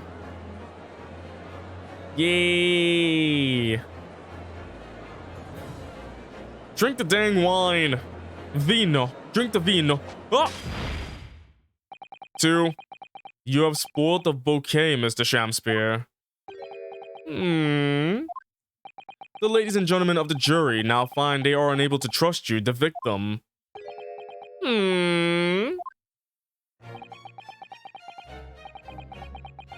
But you gods will give us some faults to make us men, so God mend me. I do swear. This gas man speaketh that which concerns him most, not but gas, not but thin air. Aye, it burneth bright a while, but it have no sustenance, and it doth reek foul. Oi, what did you say? Do I take it, Mr. Shamspear, that you deny the allegations of gas thievery? Most heartily, my lord. Hast thou forgot, I am as a seraph, an angel, noble of mind, sweet of nature, and verily, honest of heart. Ugh, you flowery mouth, pompous beanpole, just because I haven't got the evidence yet. Mr. Shamspear. Wait a minute. That little disc that was in the soap, the little disky thingy, the thing in the soap. That has to do something with it, but what was that circular thing that's gone from the soap? If in fact you are not noble of mind, sweet of nature, or honest of heart, if you are a liar, then your testimony should have no sway in this courtroom. It is my considered opinion that at the present time, no other possible culprit of this crime has been identified. All testimony heard by the court thus far heavily implicates the defendant. In short, it would not be unreasonable at this stage for me to rule on the case. Oh no. However, in light of the fact that the jury has expressed concern about the fidelity of this witness, I believe it would be inappropriate for this court not to pursue the point further. Objection! I assure you, my lord, that would be a waste of the court's time. The gas and this case are unrelated. Juror number 4. Yes? Didn't you say before that although you had no hard evidence to prove this man has been stealing gas, you have strong grounds for suspecting him? That's right, we do. Don't we, worker? Absolutely, Lady Quinby, Gasman's honor. Oh boy. Very well then, we will hear your testimony now. You will tell the court precisely why you believe the victim, Mr. William Shamspeare, has been stealing gas. Yes, my lord, it will be my pleasure. On the ultimate God's name, if I may, my lord. Go ahead, madam. This worker's testimony may have a significant bearing on the good name of my husband's company. Therefore, I should like to take the stand alongside him in a supervisory role, if you wouldn't mind. Woohoo! Yeah, sweetest honey! Yeah! Okay, very well, as an exception, I shall honor your request. Thank you, my lord. You wait till the boss gives you an earful. Ooh, it's gonna sting you, mark my words. So you will both testify before the court on the subject of the illegal consumption of the gas company's fuel. Yes. Is that clear, my good man? Clear as ultimate gas, my lady. Which is the clearest in the world. Is at this point that Van Zieks throws the most silent tantrum in history? You just see him go... Like, we're just not seeing it because we can't see him break character. Do you think the gas has gone to his head, Musisato? Or his chin? I think the man is just a very dedicated employee, Mr. Naruhodo. Sure, let's say that. He's just very, very dedicated to his work. Investigation! I'm proud to be the company's East End branch investigator and meter money collection agent. Ultimate gas meters accept the rumpy penny bits, each coin giving customers about 2 hours of gorgeous gas. And yet, the meter in Mr. Shamspeare's room didn't have a single coin in it. The meter doesn't appear... Oh, wait a second. I think I realized what's going on. He's been using soap to make fake money. The cold air like, he makes a circle in it. The cold freezes the soap, and he's been using that, and by the time the heat gets in, the soap melts. So basically, when they open the box, the evidence is gone. It's soap! It's literally soap! He's been scamming them with soap! Oh my goodness, that's the soap scam of the century! The meter doesn't appear to have been tampered with though, and the collection agent has the only key. Somehow he's been using all the flaming gas he wants without paying a penny. If that's not thieving, what is? Soap. Oh, he drank it! Thank you! Pray forgive the discourtesy. The irrelevance of this testimony caused me to turn my hallowed chalice. What do you mean by that remark, Lord Van Zieks? Did the mustachio Nipponese poison the gangling excuse for an actor, or didn't he? That is all that should concern this court. And yet now we must listen to this? Abhorrence? Huh! Clearly what separates the vast British Empire and your Eastern Island nation is more than geographical distance. But this could turn out to be a crucial testimony. The cross-examination must go ahead. Oh. Do what you will. Lord Van Zieks appears to be in a violent mood. Good thing he didn't throw that bottle at me. Yes, he does. An attempted poisoning and an incident of gas death with no supporting evidence. It's true that they would appear completely unrelated at first glance, but I wonder. The truth tends to be buried in the most unusual places, and the first step in uncovering it will be to establish just who and what this man really is. Alright, let's find out. I gotta do laundry real soon, so let's continue to go through this for a while more. I'm proud to be the company's East End branch investigator and meter money collection agent. So does that mean you enter people's houses in order to empty the gas meters? That I do. I have to try to catch people when they're in, then I ask permission to come inside and do my business. Does that mean you've been into Does that mean you've been into Mr. Natsume's room before, as well as that of Mr. Shamspears? Well now, interesting you should bring that up, because I couldn't believe how little money was in his meter. I mean, how the pair of them survived the winter is beyond me, it really is. Knowing Mr. Natsume, he probably spends all his gas money on books. And then when he's finished reading them, he probably burns them for warmth. He did have a room full of books. I'm surprised the place hasn't burned down at that point. You will kindly reiterate your statement about the gas meters themselves, Mr. Meterman? Not much to say really, but as you wish.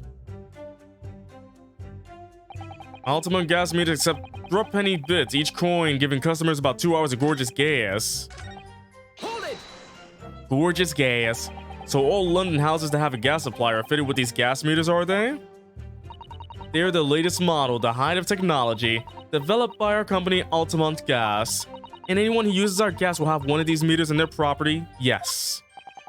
So if a 3 pence coin gives 2 hours of gas, most people would use about 3 coins in a night?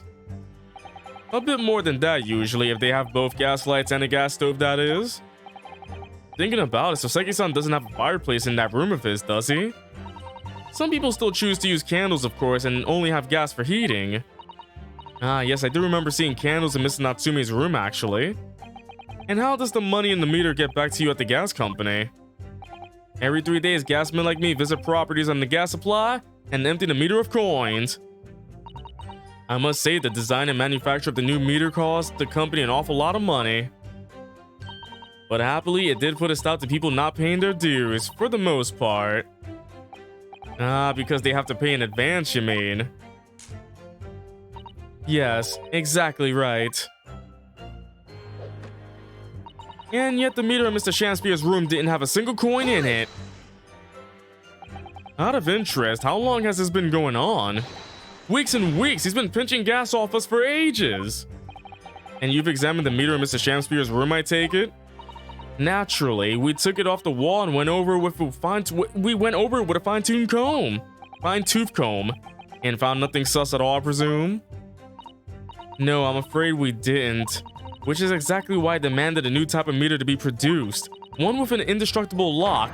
The Shamspear Special. That sounds like it would have cost an awful lot of 3-penny pieces. But even after all that, the rascal's meter was still empty. I'll never forget the humiliation when I opened up the money box and found it bare. You what? I said. You what? And the look in his face, that smarmy smile of his. I pulled the meter straight off the wall and took it back to the office. But you know what? Nothing. Not a trace of it being gemmed open anywhere, not a single sign. And what's happening to my salary as a result? Down by 3 shillings a day, that's what? A life-threatening situation in a number of ways. Incidentally, what became of that meter? Nothing became of it. I've still got it. Oh. Right here. No wonder they call you Meterman. I think it would be prudent for the court to sequester this item while the trial is ongoing. Cool. So now we got a gas meter. Definitely a gas meter. Let's take a look around here. That's a very sturdy looking padlock, isn't it? Yeah, a drone bee. Yeah, I got it, a drone bee. Because he's dressed as a bee, looking at people's places for pennies. And the money box is sealed with beeswax too. So if Mr. Sholmes were to get up to any mischief, he'd be found out immediately. Mr. Naruhodo, mischief of that kind is not the sort of thing that Mr. Sholmes would... You know you didn't finish that sentence, don't you? Well, anyway, but the other lady too. It's understandable that the gas company will want to safeguard the money that's rightfully theirs, but it does feel a little over the top perhaps, doesn't it? We looked around. Oh! What's this? Oh, what's... Have you spotted something, Mr. Naruhodo? Just here, just a little hole, do you see? Goodness, you're right, I wouldn't have noticed. It's not a very neat hole, is it? Not professionally made, I say. How come no one has noticed the hole at the bottom? They combed this gas meter down? For frack's sake, I know, right? Do you think it might have been opened up by Mr. Shamspear? Possibly, it seems the people at Altamont Gas must have missed it. How do you miss this? Well, it certainly seems to go all the way through to the inside. Yes, but there's no way a coin could fit through there. That's true, but even so, it seems more than a little sus. Oh! Soap, coin, in the hole, melt, goes through the hole. They don't see any soap residue. That's how it works. That's how it works. I'm a smart slaw for sure. Well, hold on. Let me see her name again. Quinby Altamont. Quinby. Oh, Queen Bee. Oh my goodness. I just got it now. Queen Bee. A drone bee. Oh my goodness. That's freaking genius right there. I love it. I love that. Although at first glance, there doesn't appear to be anything unusual about it. We just looked at it. There's something unusual about it. Let's move this along, shall we? Continue with your testimony. Though I would say it has as much value as the contents of that meter. Oof. Dang. That's what's up. The meter doesn't appear to have been tampered with, though, and the collection agent has the only key. You sure? Then, excuse me. Explain this box with an obvious hole at the bottom. Lady Altamont, I'm afraid to say that this meter clearly does show signs of having been tampered with. What? You get away. I've been over and over that thing. I'm telling you, there's nothing wrong with it.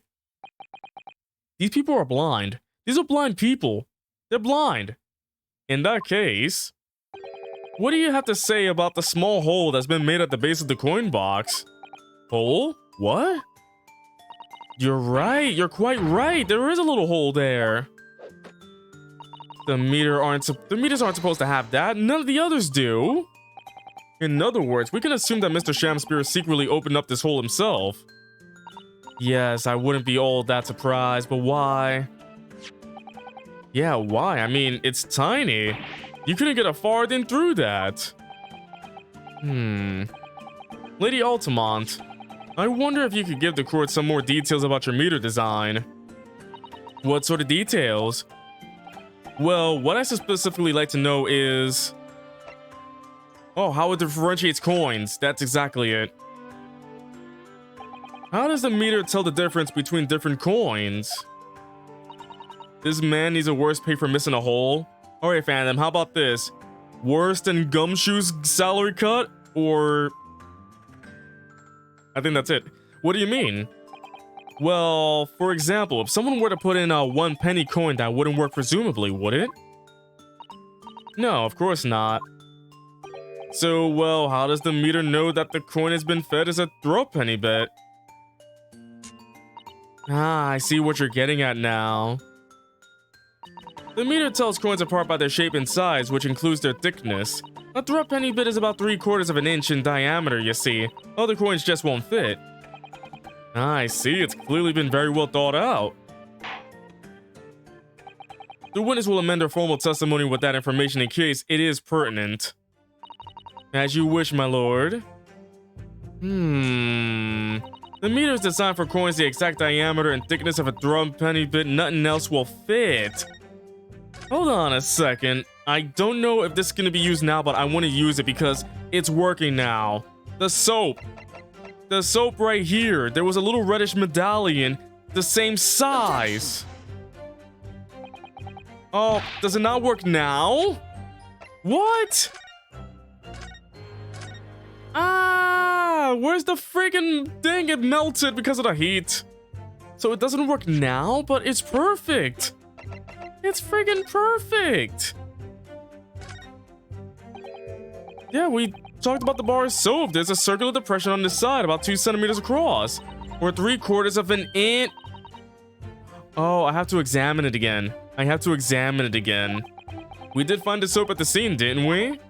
Yes, there were 2 bars on that little ledge just outside the window, so we took this one. But I'm sure that when we first found it, there was some sort of reddish medallion in the middle there. I remember it clearly. Are you telling me this game bamboozled me? I got bamboozled by a game. This happens every stream. Yes, but there's no sign of it now. Where could it have gone? There we go. Now we got the details updated. We got the updated soap. The updated soap report. Now I present it. Objection. Okay. Just let me confirm something here. If the diameter and thickness were to be correct, the meter would accept any object as if it were a throw penny bit. Is that correct? Yes, that is correct.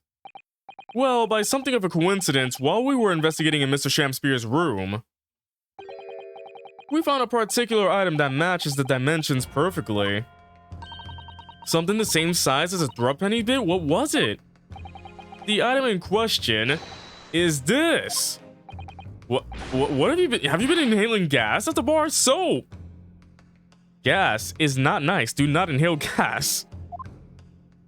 It certainly looks nothing like a throw penny bit, I must say. It looks like I'm going to have to point out exactly what I mean here. These guys are idiots. No wonder they didn't find the hole at the bottom of the box. They didn't find no hole, so of course they wouldn't know this. Got it. You have to turn over the soap to see what I mean.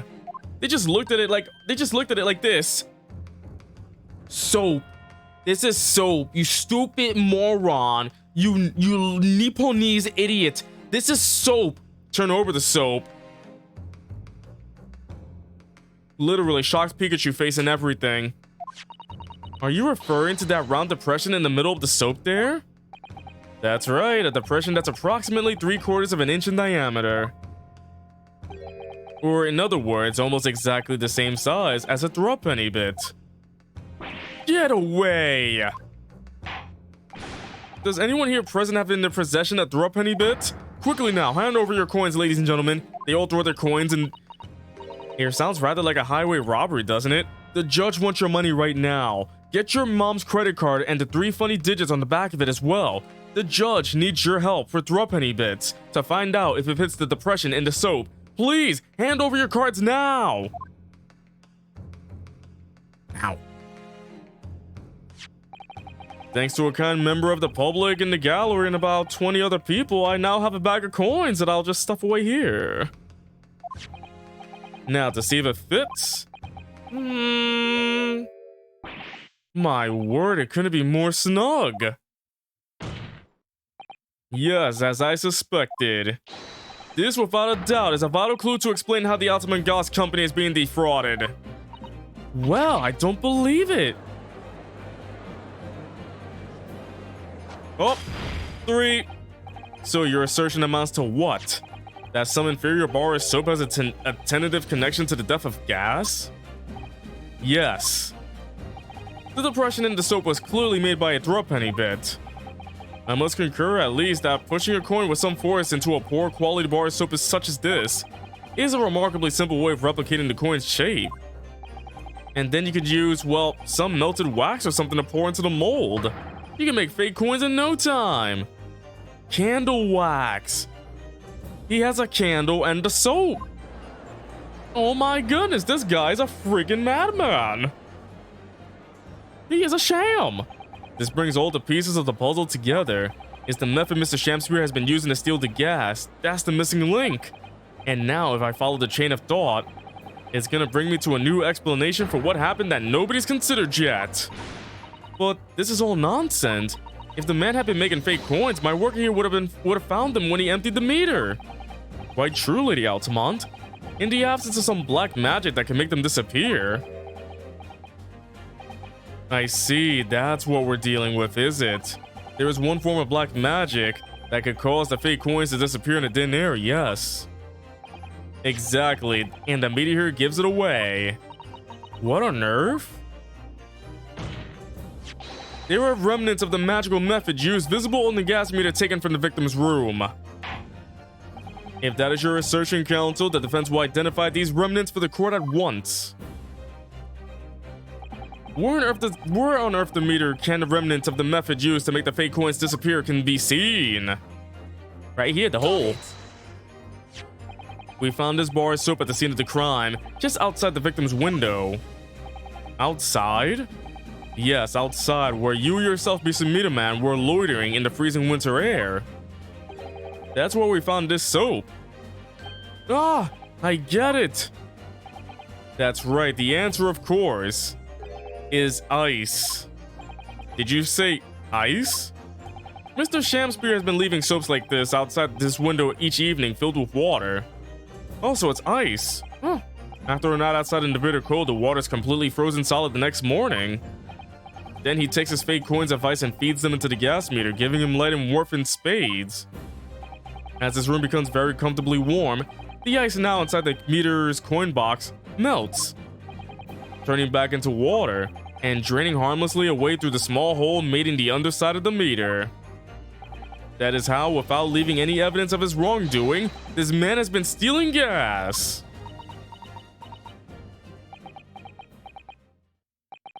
I'm a smart man. Just like that, so simply. Is he trying to make us look like idiots? He's been fooling us all with some bars of soap and some water? That's right, madam. I don't believe it. It can't be true. Do you have any idea how much money we spent to develop that new meter? And now you have the audacity to suggest that a bit of soap and some water can render it totally useless? I'm fairly sure I didn't design it. Evidence. Sorry? I want evidence. If you're going to stand there and tell me our meters are rubbish, I want to see proof. She's very good at enforcing accountability, isn't she?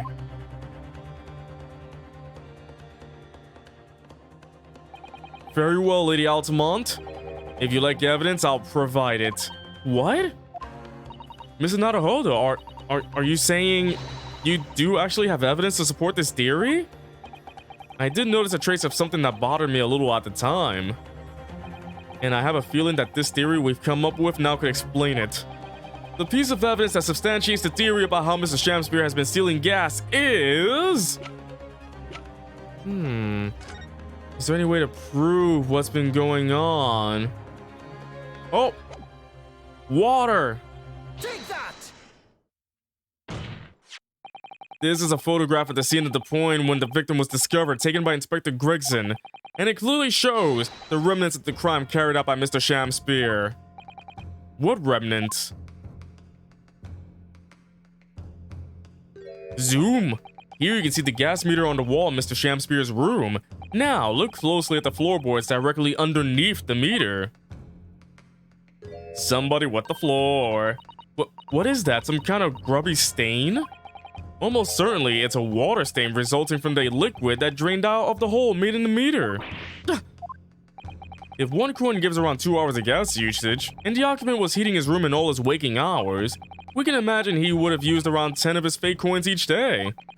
The melting ice inside the meter's coin box would have been dripping out almost constantly, leaving a stain on the floor. This is awful. And there's further evidence too. Mr. Shamspear is slumped over his table, apparently having consumed strychnine. And right there next to him is a bar of soap broken in half. You're right.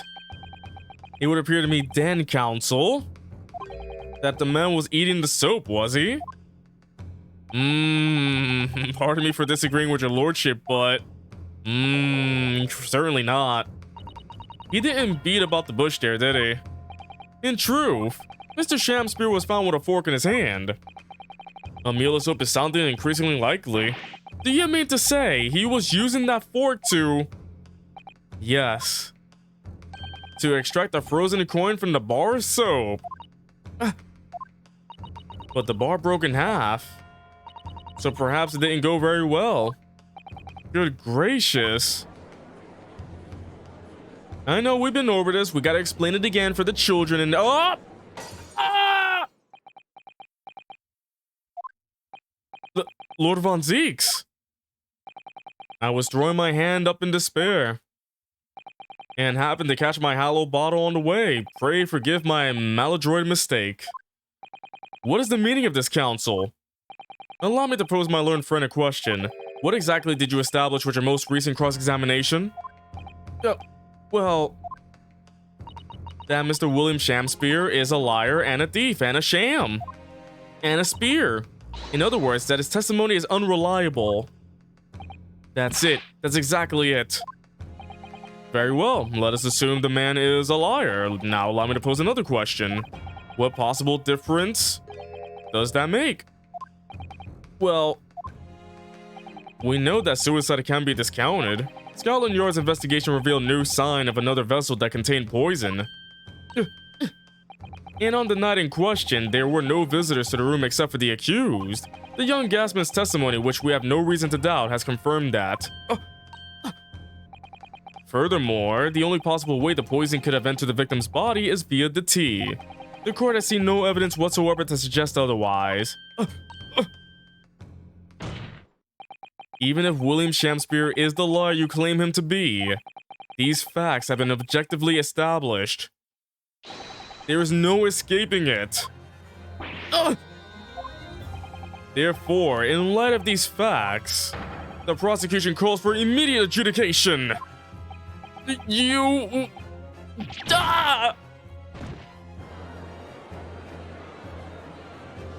Oh boy, he does have a point though. We didn't make any progress in the poisoning though. Well, counsel, how does the defense respond? I'm dead. Mr. Naruhodo! What was the point of that last cross-examination? Did it actually get us anywhere? Or did it make no difference at all like Lord Von Zeeks is saying? No, it has to. It has to. Everything makes sense in one way or another. No, this isn't over. The defense will not rest. What? But, counsel, you've successfully explained everything. You've identified and substantiated the unscrupulous method employed by Mr. Shamspear to consume gas. What more is there to discuss? Lord Von Zeeks just highlighted the three facts in order to make his point. But contrary to what he would have the court to believe, not all of them have been objectively established at all. What are you trying to say, my Nipponese friend? At least one of the so-called facts is an assumption made due to a lack of evidence. Thought I saw something. But the situation has changed now, following the cross-examination of the latest witnesses to take the stand. Don't be absurd. What is this nonsense? Yes, when you bring everything we've learned so far together and consider it as a whole, it's clear. There's a question that we now need to reconsider, namely, who else was responsible? Was there another visitor? Was the poison in the tea? I'm gonna say, was the poison in the tea? We've all been led to believe that the strychnine poison that afflicted Mr. Shamspear wasn't the tea brought to him by Mr. Natsume, but that's conjecture at best. Objection! The victim has testified that nothing else passed his lips that night. There is no other possibility. And since there was no trace of the tea left at the scene, it couldn't be tested for traces of the poison. Objection! As I said, the situation has changed, because in fact, some of Mr. Natsume's tea was left at the scene, and a particular piece of evidence proves it. Objection! A ludicrous claim. Scotland Yard detectives investigated the scene exhaustively. What evidence are you suggesting they missed? The defense has made a bold claim indeed. Very well, counsel. Present your proof. What evidence from the scene of the crime can tell us about the nature of the defendant's tea?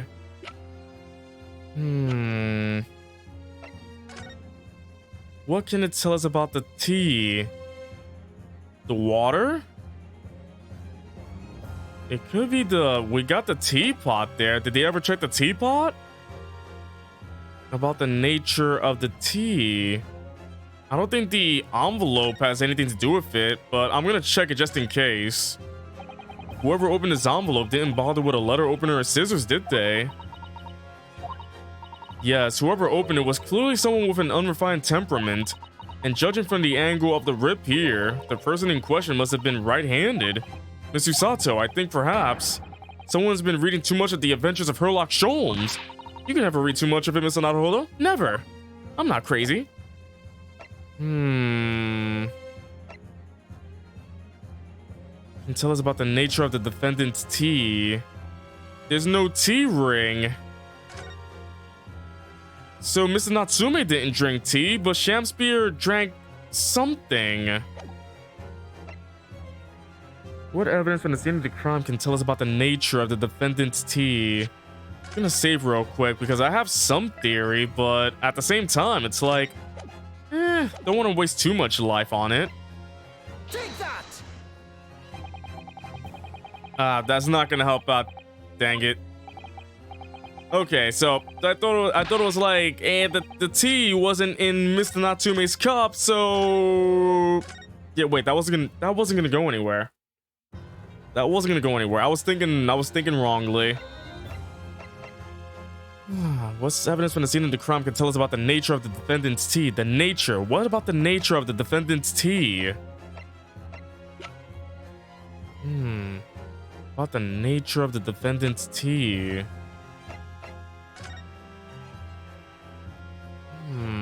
I'm trying to think for a second. Can I present this? Will this work? Okay, that didn't work. Okay, I don't think... I'm kind of lost then. It's like... I'm pretty sure it can be proved, but... With what, though? About the nature of the defendant's tea. Unless I don't have it yet. Do I just not have it yet, chat? Or can I answer this? About the nature of... Oh, wait. What? Wait, tea, water, soap. Take that! Tea, water, soap. Oh my goodness, I should have been thinking about that. He waits for it to get cold. He doesn't drink the tea hot. He waits for it to get cold, so it freezes. So I just realized that. Good gracious.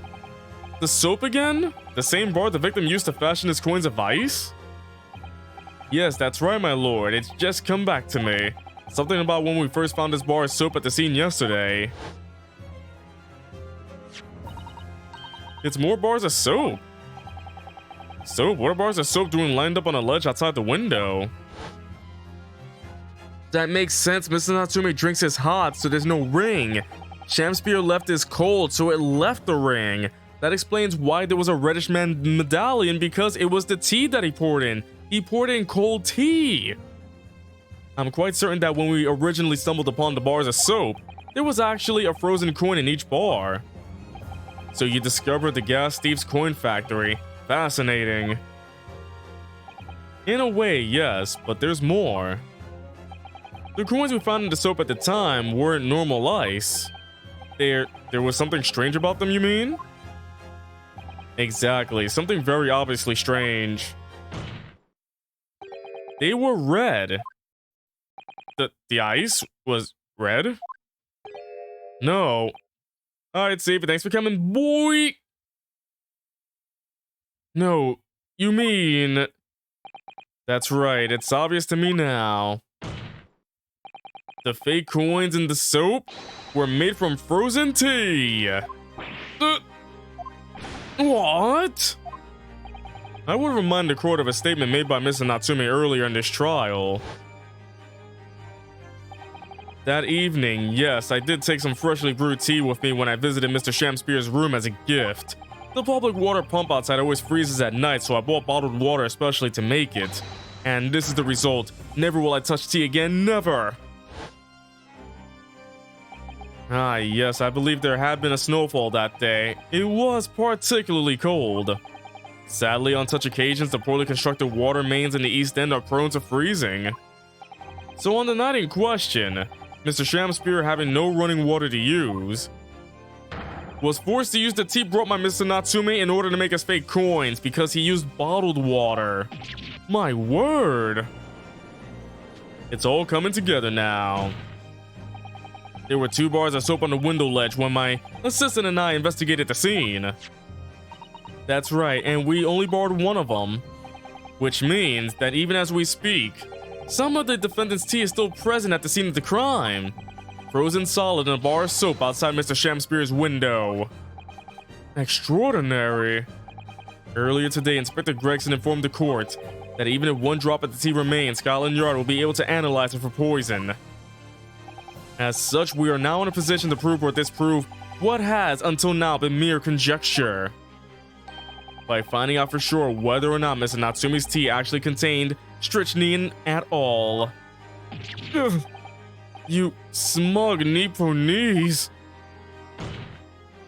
My lord, we cannot do the defendant the injustice of passing judgment now. The police should be dispatched to recover the remaining bar of soap from the scene at once. And the defense requests a thorough analysis of the frozen tea embedded in it to determine whether or not it contains any poison. Let's go. Bailiff, bailiff, instruct the police to attend the scene at once. Yes, my lord, understood. Yeah, tea. Gotta love tea, am I right? It would seem we have no choice but to suspend these proceedings for the time being. I trust you have no objection, Lord Von Zeeks? None, my lord. Scotland Yard will recover the tea from the scene and carry out the requisite tea test immediately. The trial will resume at the same hour tomorrow. Oh, wait, a day 2? Wait, is this the first day we have a day 2? The prosecution and defense may conduct further investigations as appropriate in the interim. Yes, my lord.